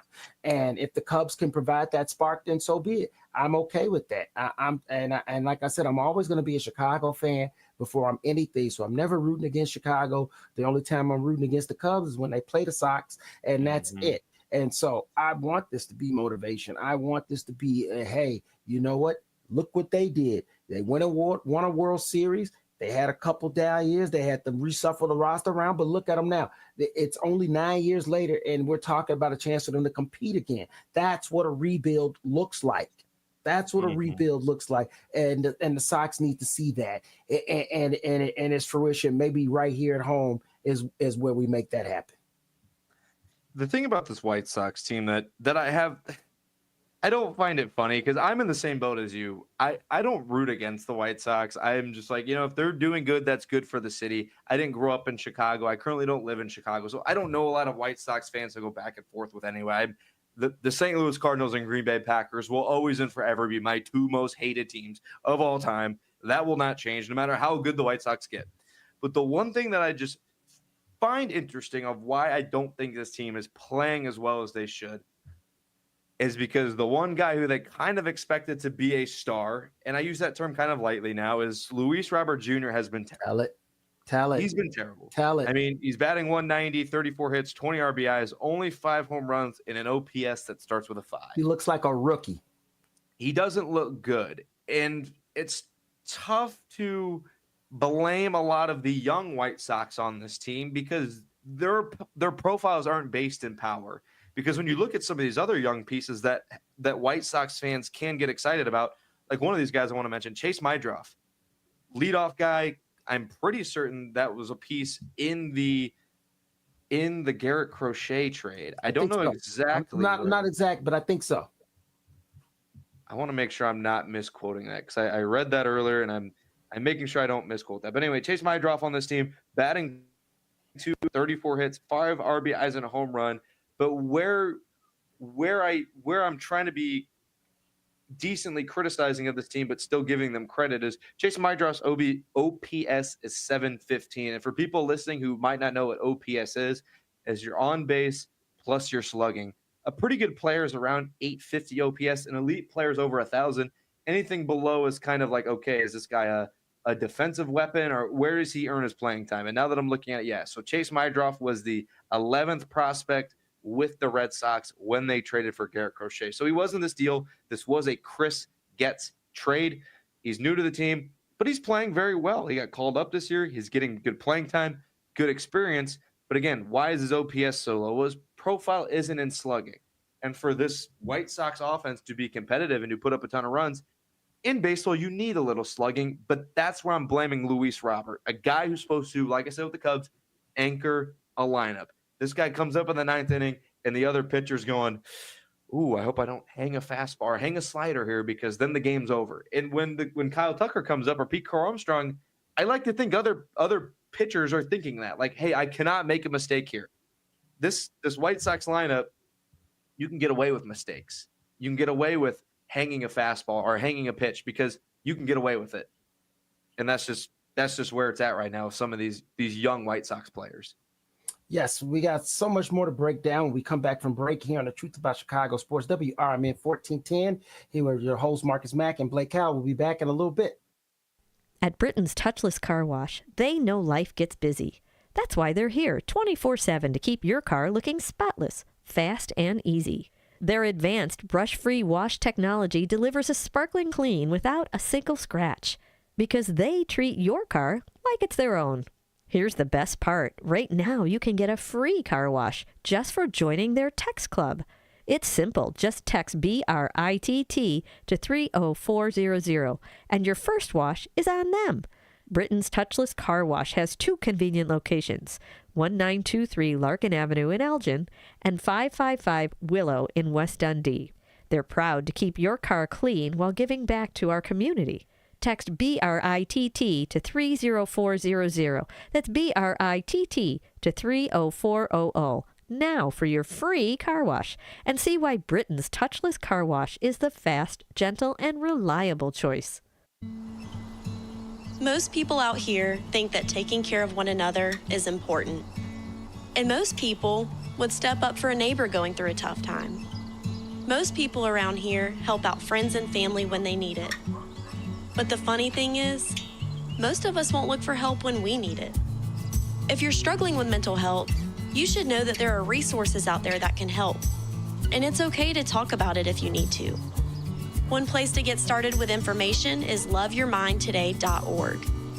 Loveyourmindtoday.org offers a range of guides, instructions, and insights for dealing with difficult situations or getting through a tough time. If you're struggling with mental health, get the help you need, because most people out here really care. Visit loveyourmindtoday.org. That's loveyourmindtoday.org. Brought to you by the Huntsman Mental Health Institute and the Ad Council.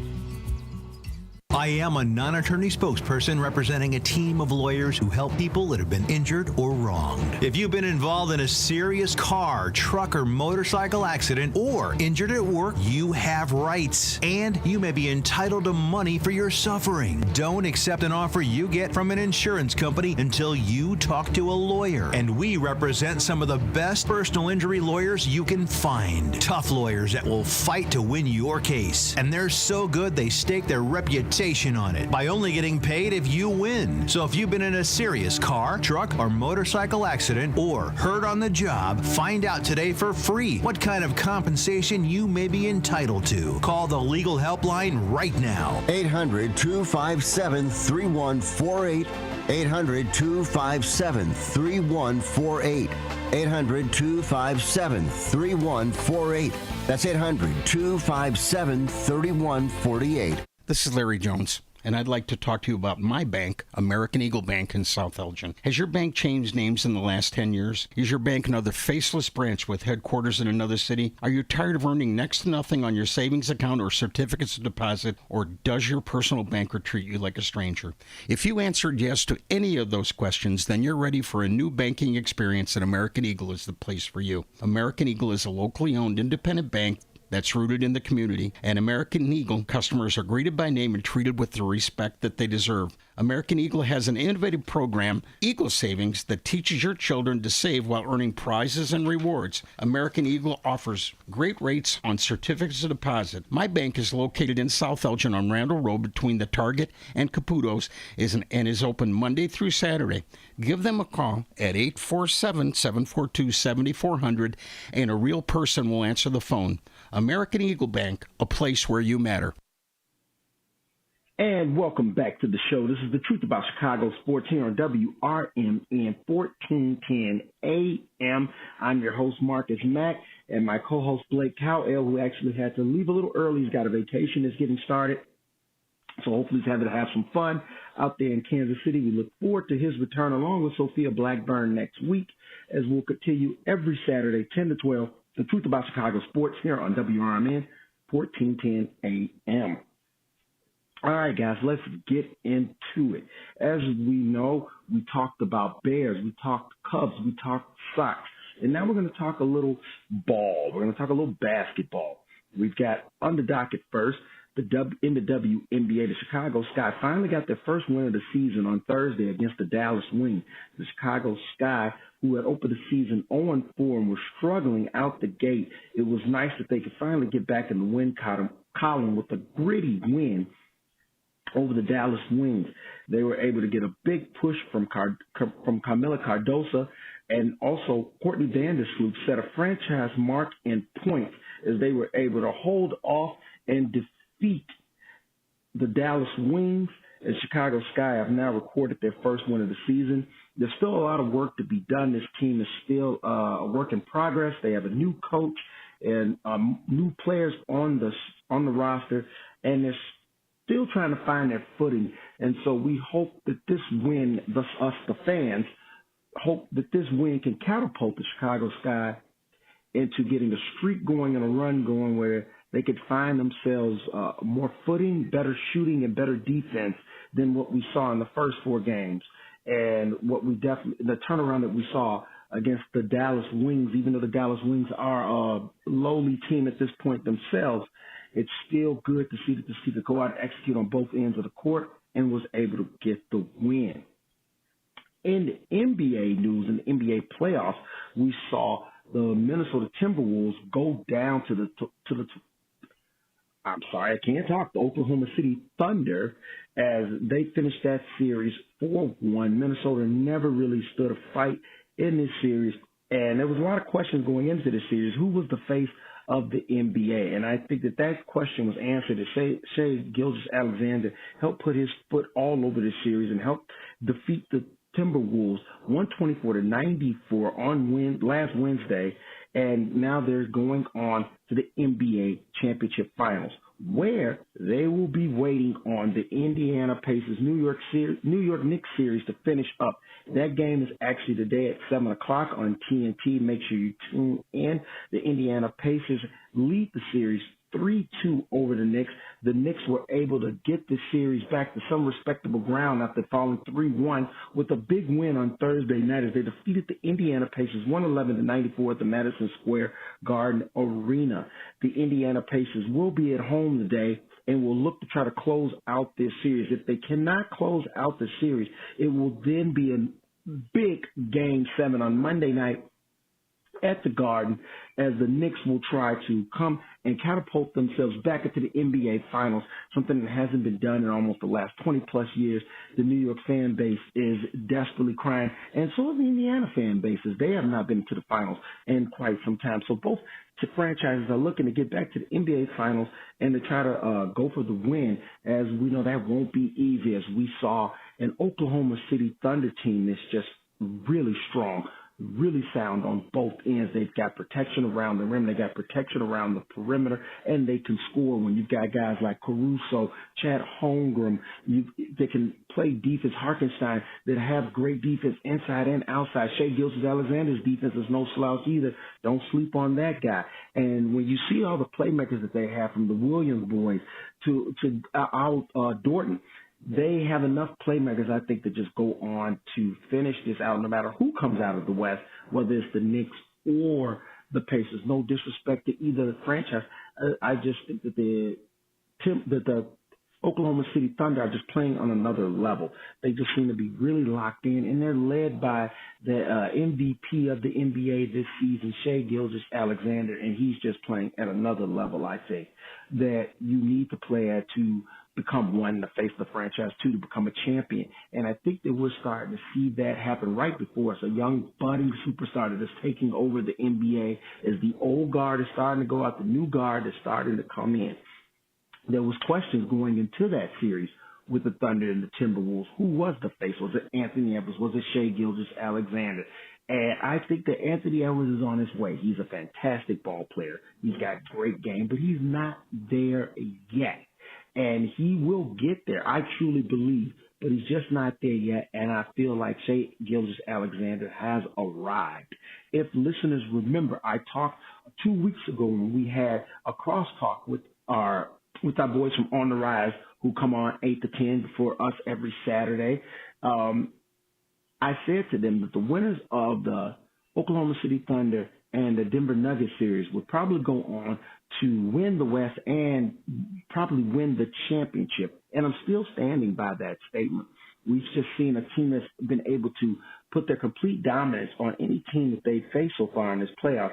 And I don't think that that's going to change with either Eastern Conference opponent. But I will be waiting to see. Like I said, I will be watching just like everyone else. We got a big game today, and hopefully the Knicks can pull this out, because I would love, me personally, I would love to see a Game 7 on the road, a Game 7 at Madison Square Garden. And no matter who wins that, I just feel like that is going to be the top shelf basketball. And that's what we all want as viewers, as fans. We all want the best, and I just feel like a Game 7 will bring out the best. Now, if that does not happen, the series will wrap up tonight with the Indiana Pacers moving on to face the Oklahoma City Thunder. But, hey, I'm rooting for a Game 7 because I just think that you get the best competition possible, and that's what sports is all about. So fingers crossed for a Game 7, and let the fireworks go. So make sure you got your popcorn ready for the night, as they're going to have a good one that's kicking off at the NBA playoffs. On the NHL side, I know everyone loves to have our co-host and great Sophia Blackburn joining the show. Unfortunately, she's not able to make it this week. But on the side of hockey, I want to focus in on the fact that we have a rematch again. That's right. Edmonton is going to be facing the Florida Panthers. The Edmonton Oilers will be facing the Florida Panthers. First game is going to kick off on Wednesday, June 4th, Game 1 in Edmonton, as Florida will start out on the road. Florida is the defending champs, and this, like I said, once again, is a rematch from last year. It would seem that Florida does have the edge. They have the better goalie. They've been playing really good and looking great out on the ice. But Edmonton has found a way to get themselves back to the promised land after being swept last year by the Florida Panthers.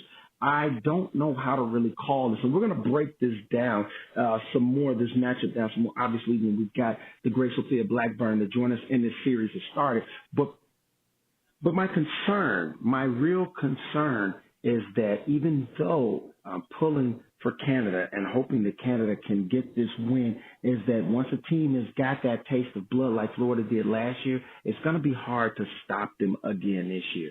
So my prediction, I'm going out on a limb, I'm going to go and predict Edmonton. I think that this year might finally be Canada's year, but we're going to have to wait and see. Like I said, that first game is going to start on it's going to start on Wednesday, TNT, a 7 o'clock start out there for everyone. That's going to be, once again, the Florida Panthers against the Edmonton Oilers in a rematch from last year's NHL Stanley Cup final, as once again, they're going at it a second time back to back. And for all out there who we want to put the money line on, I don't know. I can't call it, but I'm going to tell you like this. Like I said, once again, I just feel like Canada has got this. This is their year, and I feel like the Edmonton Oilers are going to carry it home and be able to secure the victory.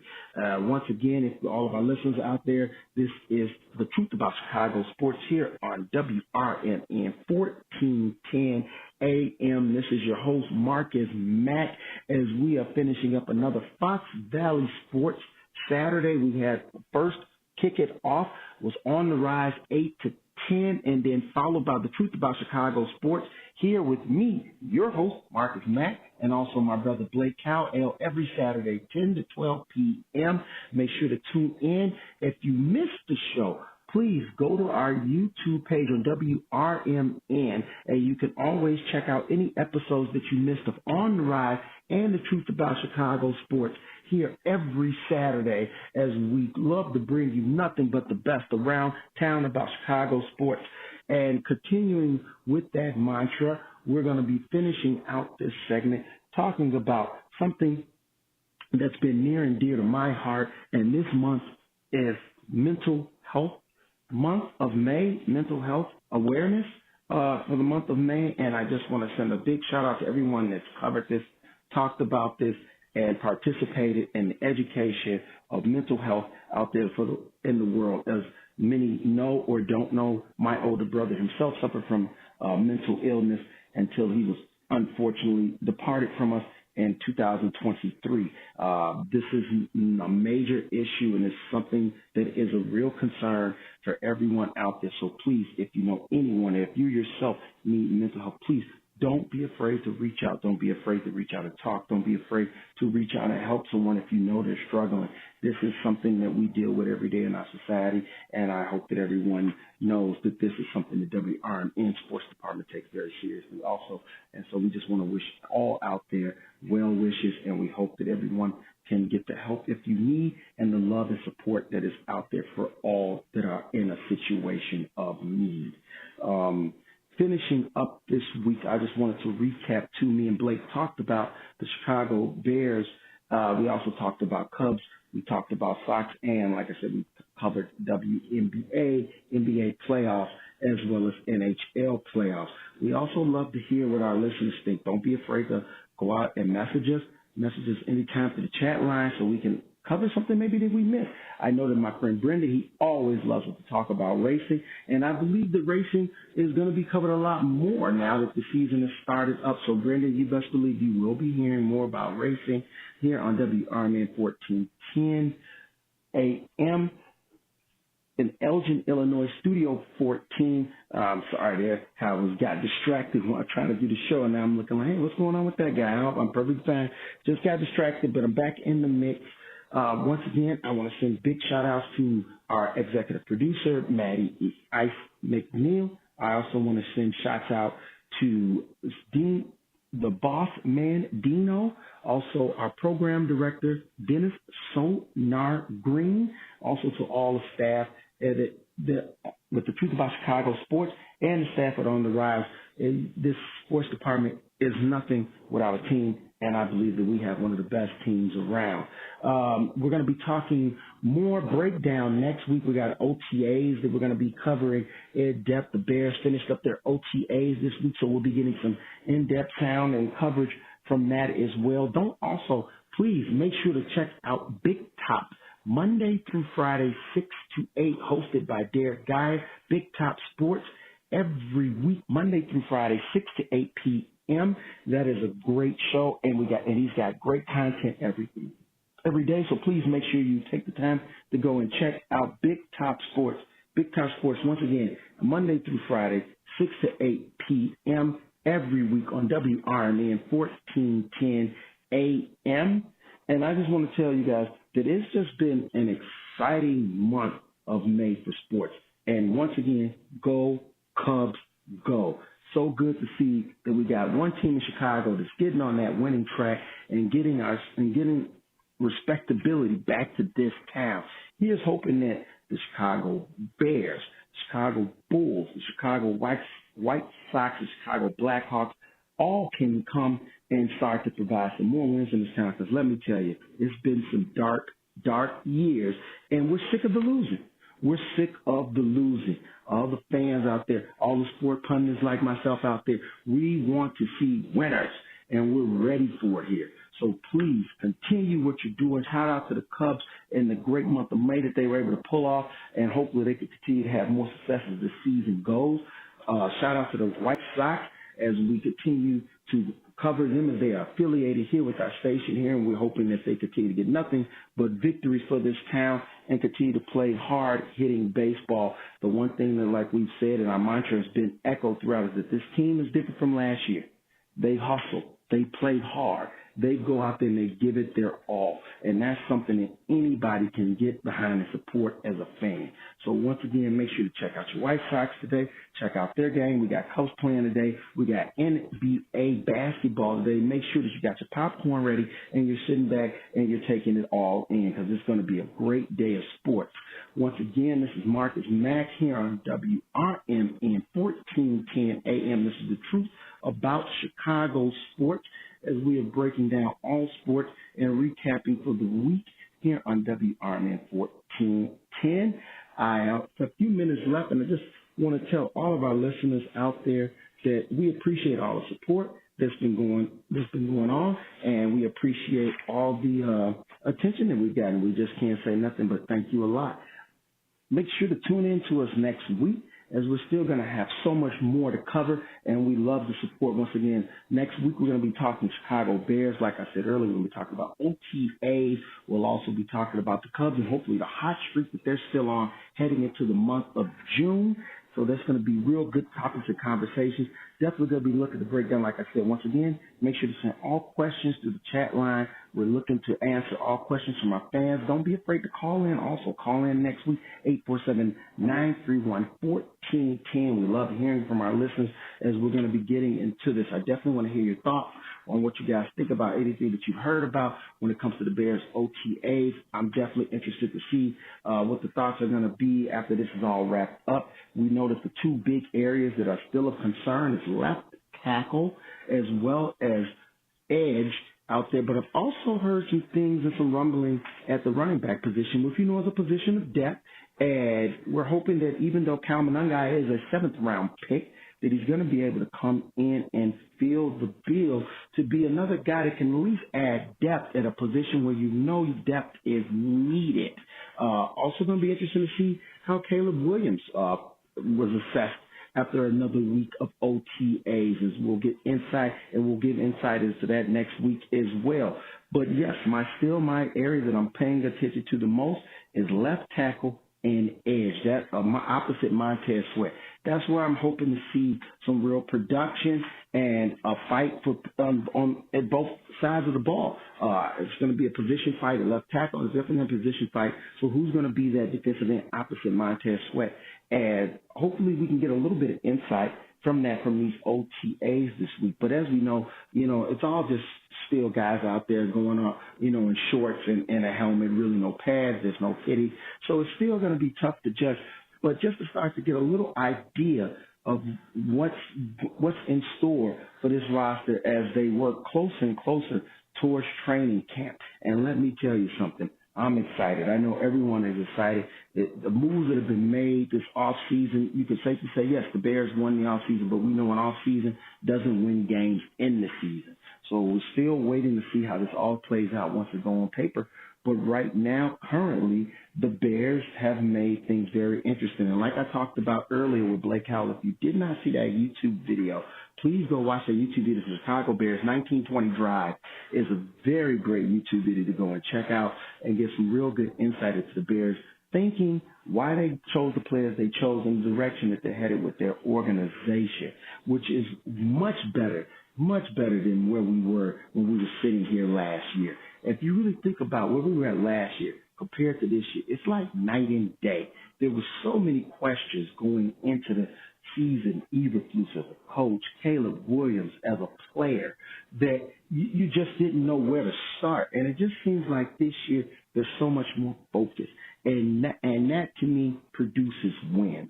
Like we talked about earlier with the Chicago Cubs, you saw that there was a change in focus in this team. And now this team is poised and are looking like a real winner.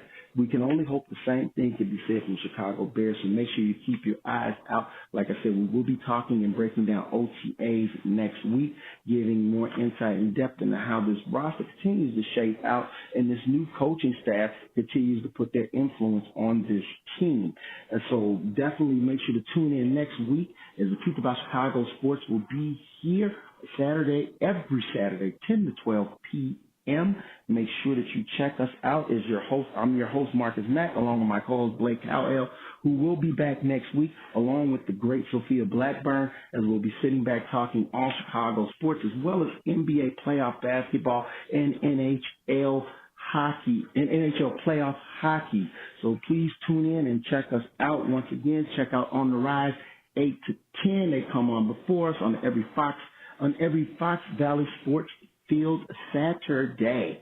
Once again, everyone out there, thank you for tuning in. We appreciate all of our listeners, and we look forward to having another fun-packed show next week.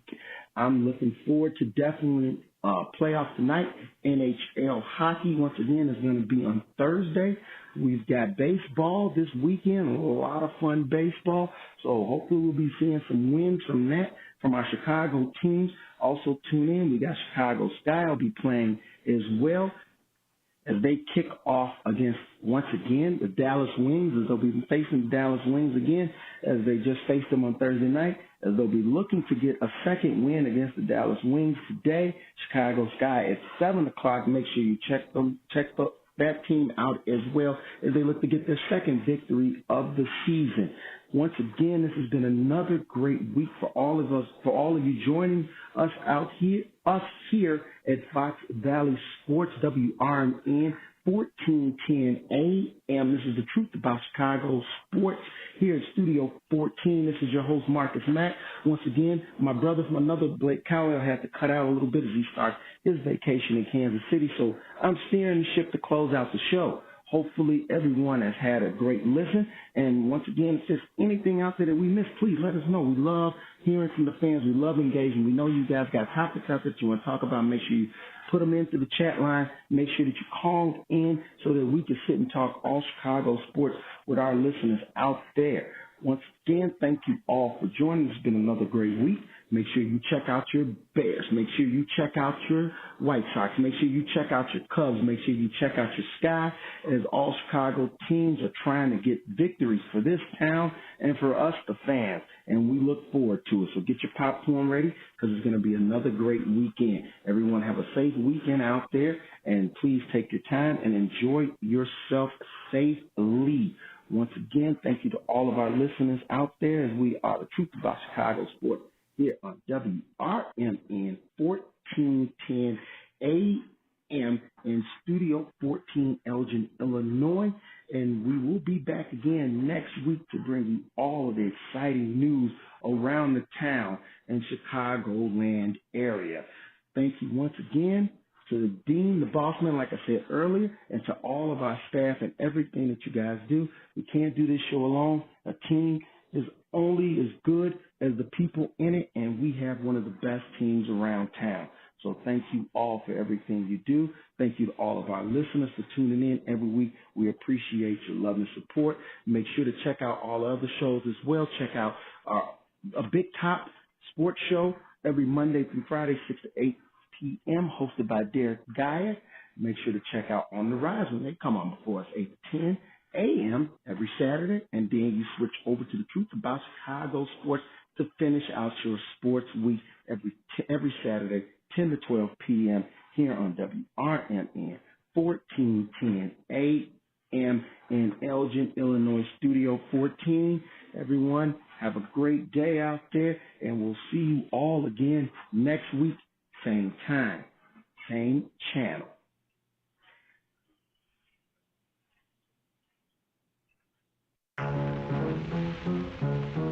Fox River Valley, I call that place my home, boom, boom, boom. Fox River Valley, no more will it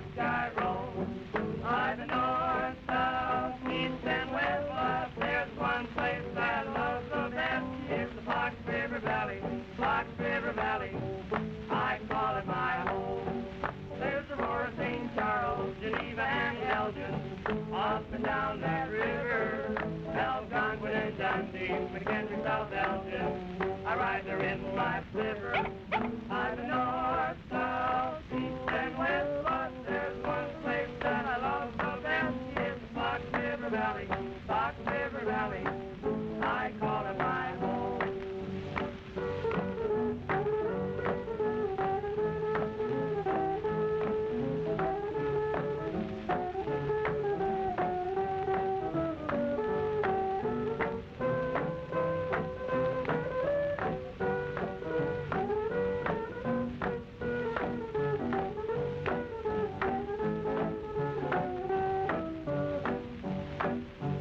Fox River Valley, Fox River Valley.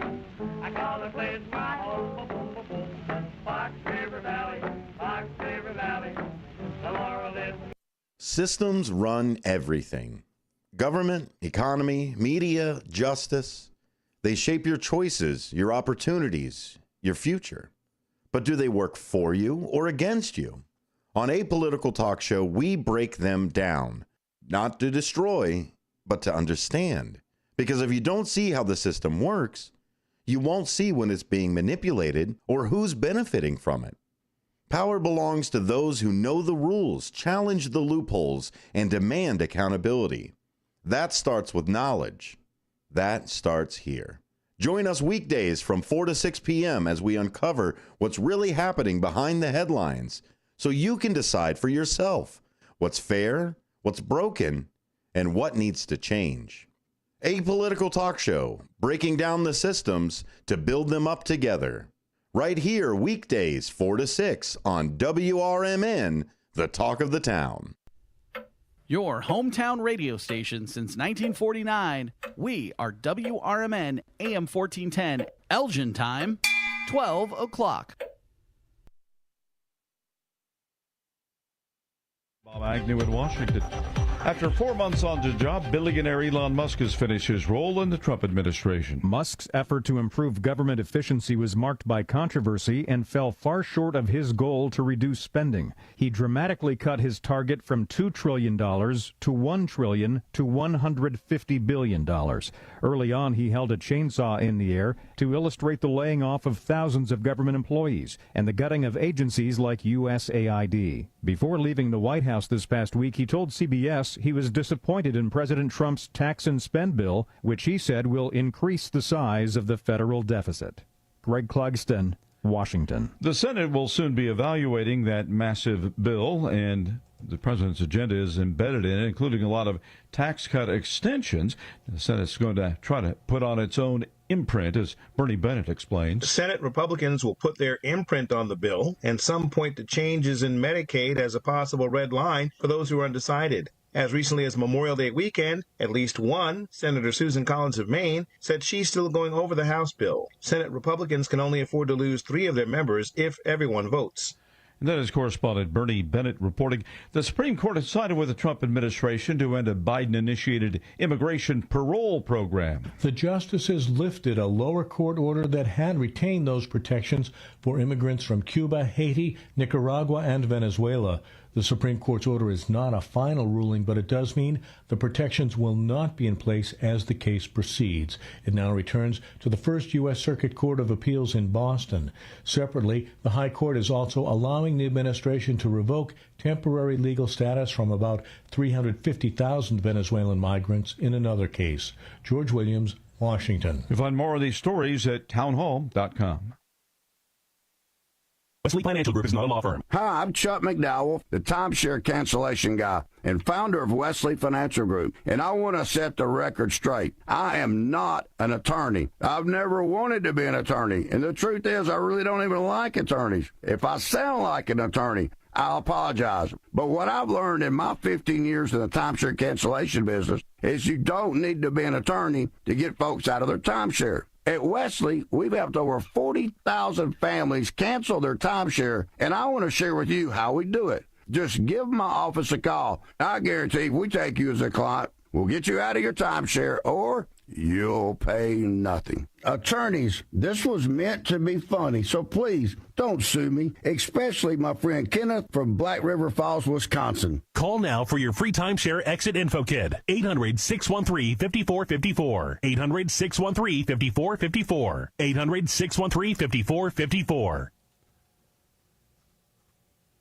Some Chinese students will be forbidden from attending college in the U.S. Secretary of State Marco Rubio says the Trump administration will work to aggressively revoke visas for some Chinese students. Rubio announced Wednesday the students who would have their visas canceled would include those with ties to the Chinese Communist Party or those studying in critical fields. Rubio added the State Department will revise criteria to enhance scrutiny of all future visa applications from China, including Hong Kong. He did not say which fields of study would be targeted, but it's assumed that it's areas that could pose a national security threat. Tasha Stevens reporting. Wall Street closed its best month since 2023 on Friday.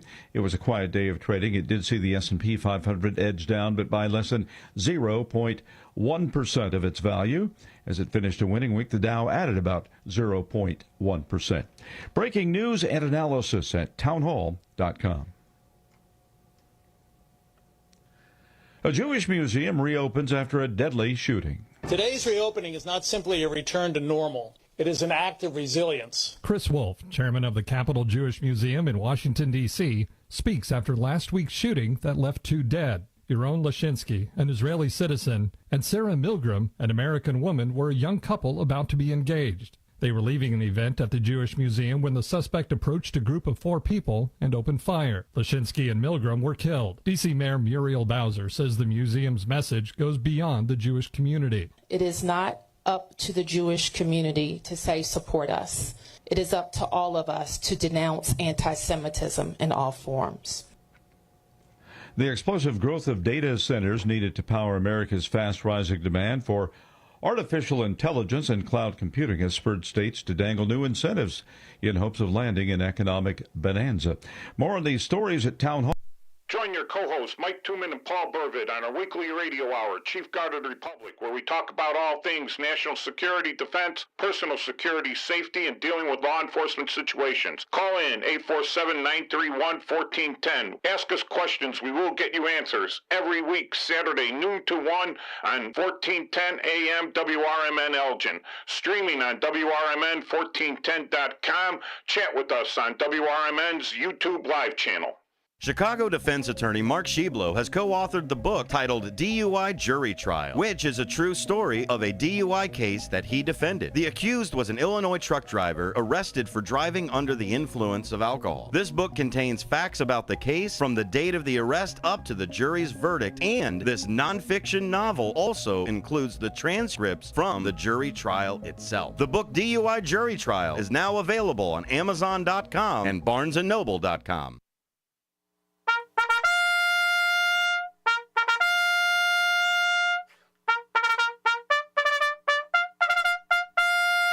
Fixed bats, comrades. This is Chief Guard of the Republic radio show with your co-host Mike Tooman and Paul Burvitt. Every Saturday, noon to 1, WRMN, 1410 AM, the Fox River Valley Media Network.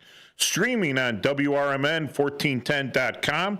You call in at our studio at 847-931-1410, or you could send a text to the magic Google Voice number out of New Mexico, 505-926-1410. And you can hit us up on the YouTube live chat. So welcome back, another week of the show. Glad to be here and everything. And Paul, we got a good topic today, I think, and I think all of our topics have been pretty topical. I mean timely, because things are happening, things come to a head, and people are discussing it. And I think we have the opportunity, rather than a 30-second soundbite or even a 10-second soundbite, to talk about the actual procedures and how these things can work. So I think we want to talk about judicial overreach and judicial accountability. Correct. Yeah. So I think starting on the ground floor. Oh, wait, before we do anything, all right, I got to give it a shout out again. This is a veteran shout-out show, so any veterans you want to call in with any anything that's happening in the veteran world, the American Legion, VFW, or many of the other fine veteran organizations, and I'll let you know that I did go to the Blue Box Cafe and get my sandwich this morning. All right, so hey, if you're a veteran, call in if you have anything to do with if you know, you don't have to give your name or anything, or maybe you want to, you know, so, maybe you beat a court martial, and you can tell us how that went about, and what we could discuss the difference in civilian justice and military justice. But right now, so what's the lowest level of local judge, Paul? Okay, well, you know, recently in the last 20 years, they've gone to administrative hearings, which is the lowest level. And actually, I was an administrative hearing person through the Chicago Bar Association, where we would actually be given cases, and a lot of times I was the chair, because you have to have so much experience, and it was kind of wild because I always did it on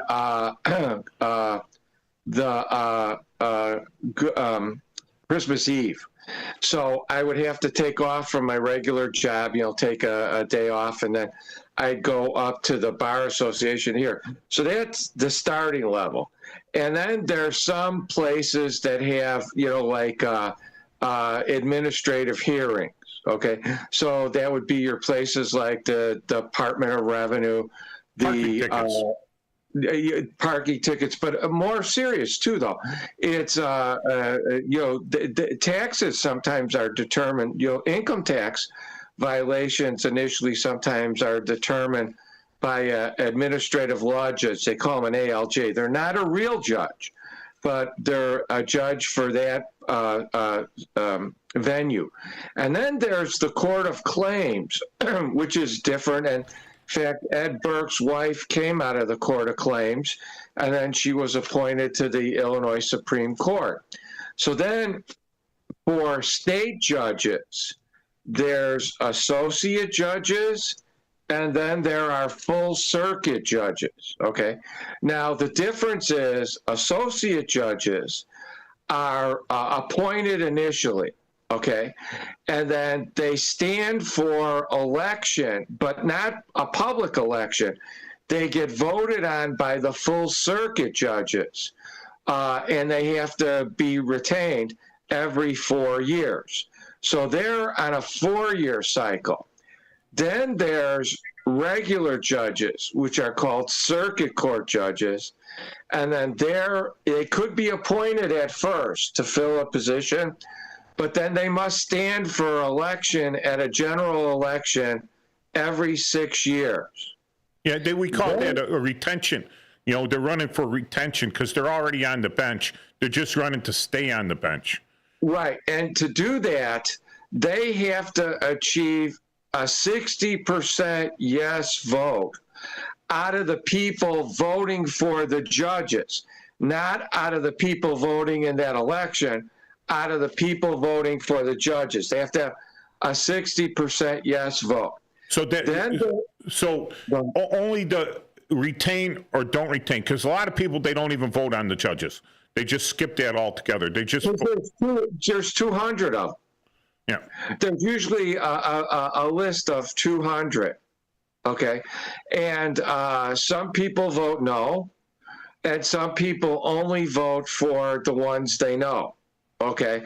And then some people vote no on the people that they're told to vote no on or whatever. So that's 60% of the people voting for those 200 judges on the ballot, all right? And then there's appellate court judges, and they stand for election every 6 years or be retained every 6 years.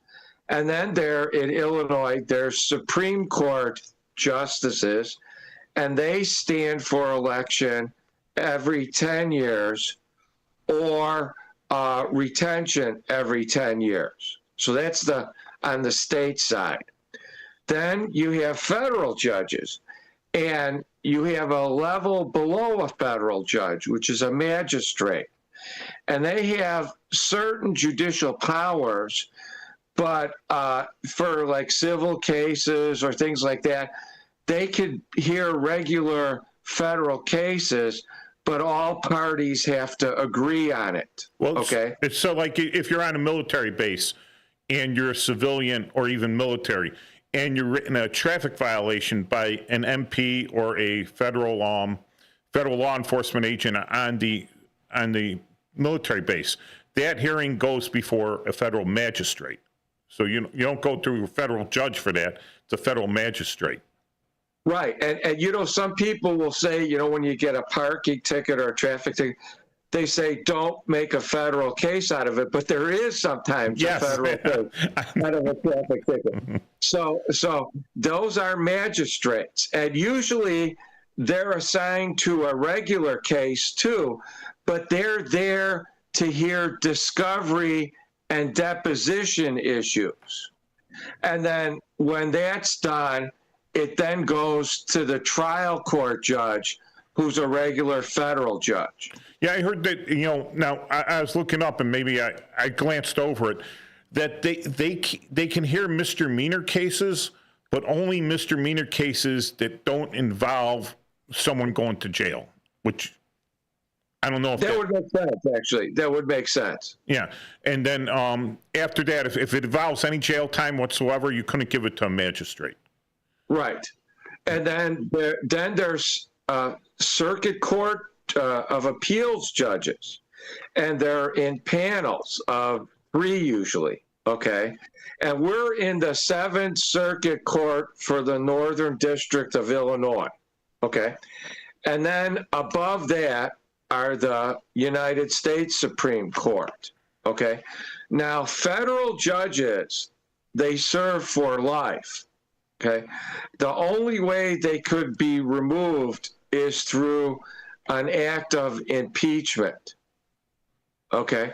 Now, unlike that, there's a board in Illinois, which a lot of people don't know about. This is for state court judges. Yes. And it's called the Judicial Inquiry Board.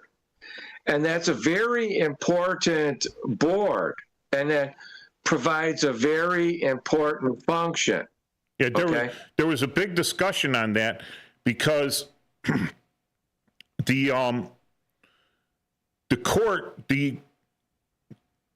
courts, I guess the legislature didn't want the courts to oversee to have oversight over their own judges and everything.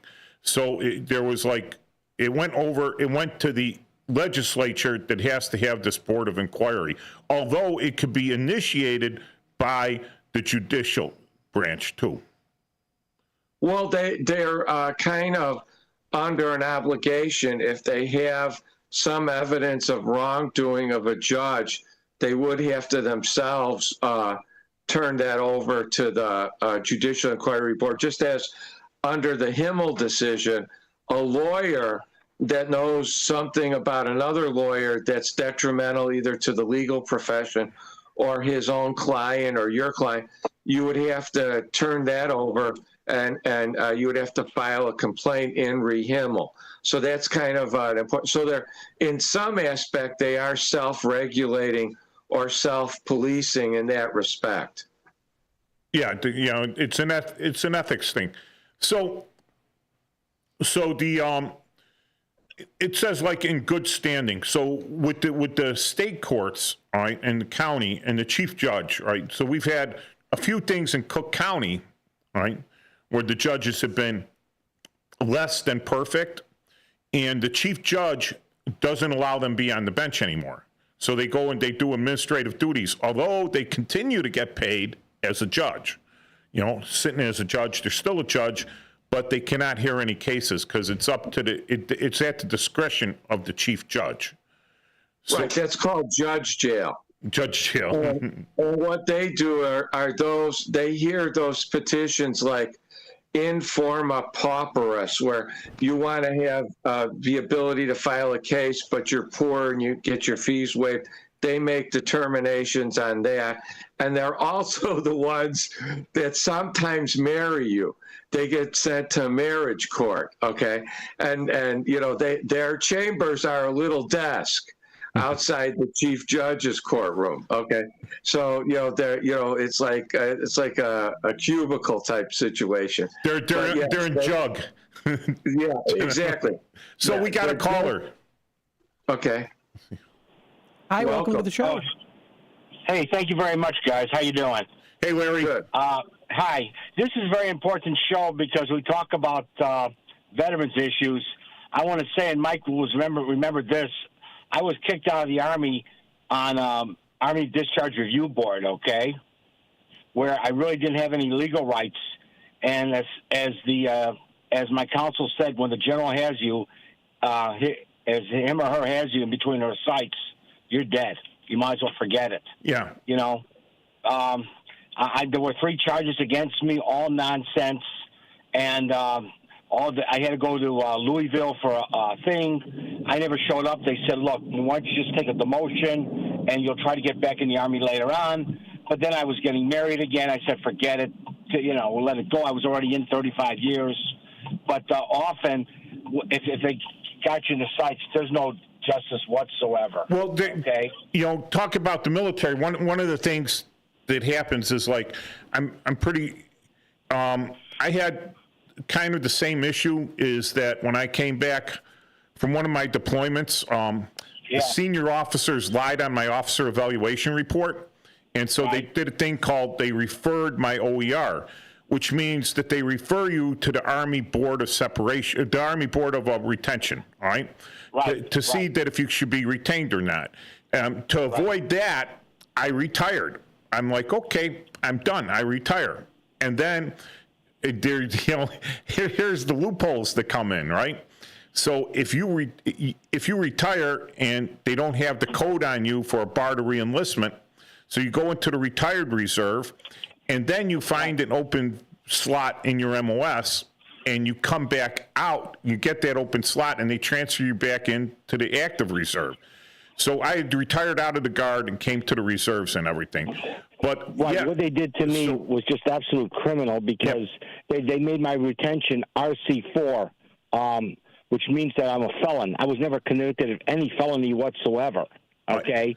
So what they did was blackball me, and then when I got my official separation from Fort Snelling, it just says separated, no reason.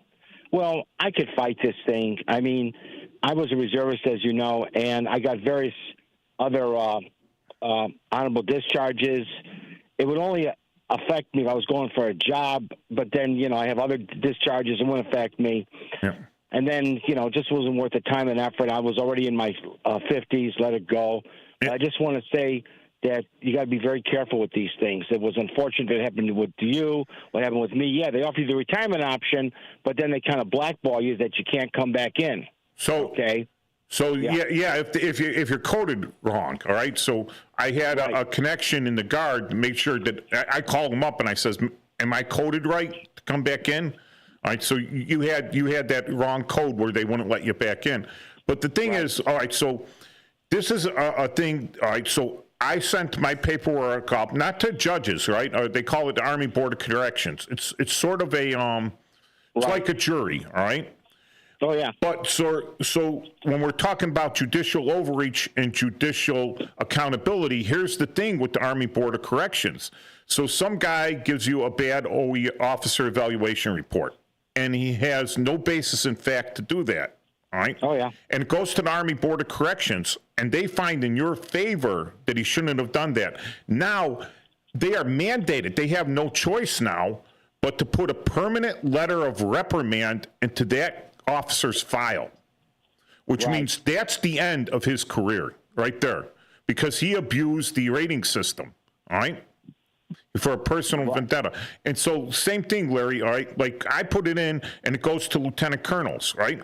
So lieutenant colonels may or may not judge against their own. Unlikely, right? Now you're an enlisted guy, right? And who did you sit in front of? A colonel and like 2 lieutenant colonels. There was no listed guy there looking at you, right? Oh, there were 5 colonels. Yeah, 5 colonels. So you're an enlisted guy. So they're not going to find against the officers or anything. So, yeah, so now we're talking about the judicial accountability, all right? And in the state, all right, there's a little bit of accountability with the judicial board, right? But still, they have to be impeached, the judges. It's funny you said that, because when I went before, I had to go. Now, this is where it gets really crazy. I had to go before a jury of 12 people, 12 people to see if I could be retained or not in Louisville, okay?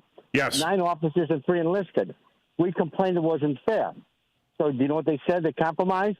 Well, we'll compromise for you. We'll make it 8 officers and 4 enlisted. How does that sound? What? You know what? Well, I wasn't going to win this thing. They told me and then I talked to my 2 lawyers. You know, they basically, the judge advocate represents the general, and you go to legal resources that represents the enlisted. Okay. Well, the judge advocate's office, the commanding general has his own judge advocate officer assigned to him, right? Right. But correct. There's a judge advocate's office, all right, that handles like everything else. All right. So, yeah, you know, if the general wants to boot you out, he's going to go to his judge advocate, which would not a judge, but an attorney in the Army, you know, specializing on military law, the Uniform Code of Military Conduct, UCM, military justice, and Title 10, the titles of the U.S. Code that apply to the military. So he should be an expert in that. He looks it up and he tells the general, well, you want to get rid of this guy? Here's the way to do it. All right, and he gives the general a legal plan for that. And if he's a smart guy, you know, he's a general just doesn't pull first lieutenant that just got his commission as a JAG officer. He doesn't pull him. He's going to have like a colonel that's been in the system a while working for him, or a lieutenant colonel at the least, you know, that's been in the system, so he knows everything. So yeah, when they want to get you, they will set you up and you're done. Oh, they'll tell you have rights. And here was the kicker, Mike and Paul. Here was the kicker. Okay, I thought I had competent. I thought I had competent legal help. Okay, so I'm talking to both my lawyers, and I said, "How many cases have you had?" And I figured about 120 of separation boards. Okay, and I asked them, "How many of you guys won?" Guess what? How many they won? None. None. So here I'm going up against a legal Army separation board with 2 competent lawyers, never won a single case, and they give you a standard lawyer answer. Larry, honestly, if I had known what was going on back then and everything, and had the experience I had now, I would have told you to do exactly what I did. You know, as soon as the general throws that nonsense at you, you got your 30 years in. You know, they cannot deny you retirement. They think, you know what, they can. That was one thing with the Guard, right? They could deny you transfer, they could deny you everything, but they couldn't deny you retirement, all right? So put in your retirement, boom, you're in the retired reserve. You are out. You are out of their control, absolutely out of their control. And then you come back in, because by the time you put in your paperwork to retire, they don't even see it, right? They're not going to notice that. And you're in retirement, right? And you're coded to come back in. They can't change that. But now I know that only because I had 38 years of experience, and I had been slammed a couple times, and I've seen other people slammed also. So, yeah. So if you're in the service out there, well, one of the things, and they're trying to mess with you and discharge you. Right. My suggestion, right, and here, disclaimer. The information on this show is for informational purposes and should not be construed as legal advice on any subject matter. Right, this is not legal advice. The views put forward of this show are the opinions of the host, Michael Tuman, Paul Burvid, their guest callers, and not necessarily those at WRMN 1410 AM. All right. So I would suggest that anyone in that situation get a copy of the Army Times or the Navy Times or whatever, and find one of the lawyers that is actually in Virginia or Washington, D.C., Alexandria or Washington, D.C., and call one of those guys, because they deal with this on a daily basis. All right? And they can take their advice, too. If they tell you, man, you ain't got a winning case, Try to find a way around that. The one thing you need to do is if you read all the regulations, like I did, like they teach you how to do as a warrant officer, all right? Then you find the loopholes, and then you know for a fact if you come back, what you have to do and everything. And that's one thing I was really good at. Mike, that's the importance of the show. Thank you, guys. Thank you very much. Good luck to you. Mike, you know my show on television. Right here. All right. Thank you, Larry. Mike, you know my story. I signed up for the Army Reserve as a JAG thing, and they took like 4 years, and then finally they kept saying you didn't have a form, but the form didn't exist when I applied, and finally they said, okay, we got your paperwork. So I go up to the base. You went with me actually to get the uniforms and stuff, and I go up in there. And again, they don't have my paper, but they're going to pay me allegedly for the drill, so I'm there for 2 days, And the only thing that they kept saying was, the best movie you could ever watch on this is Breaker Morant, because it's even though it's English, it's kind of like a same thing with all these boards and what they're going to do. And then their big thing was, they were trying to knock people out, primarily people that were civilians that worked maybe on helicopters and stuff, but they were in the Army Reserve because that was a requirement or something like that. And they never wanted to put them on active duty to get, to do their hearing.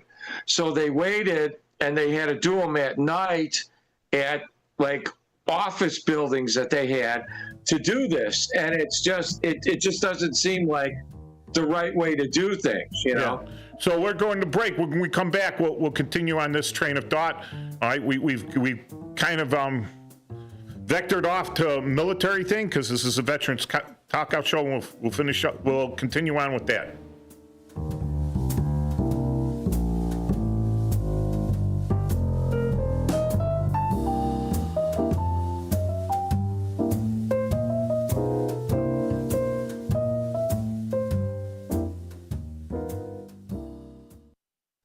Want to read some action-packed, exciting pulp fiction? Read the works of Michael Tooman, now featuring their international crime thriller, I Married a Bot Madam. Available on Amazon in hardcover, paperback, and Kindle editions. The paperback is also available at other book retailers. Check out Michael Tooman's webpage at Scilink.net. That's Papa, Sierra, Yankee, Lima, India, November, Kilo, dot, November, Echo, Tango. For nearly 50 years, the DuPage Senior Citizens Council and Kane Senior Council have been dedicated to serving seniors in DuPage and Kane counties. Established in 1975, the DuPage Senior Citizens Council is a volunteer-driven 501c3 non-for-profit organization committed to helping older adults live with dignity. From providing nutritious meals to offering support services, the Kane Senior Council is there every step of the way. With programs designed to enhance independence and quality of life, they're proud to make a difference in the lives of their senior neighbors. To learn more or to volunteer, visit them at 418B Airport Road in Elgin or head to their website at caneseniorcouncil.org. Give them a call at 630-338-0999. That's 630-338-0999. That's the Kane Senior Council, caring for seniors because they deserve to live with dignity and respect. Visit caneseniorcouncil.org or call 630-338-0999 today.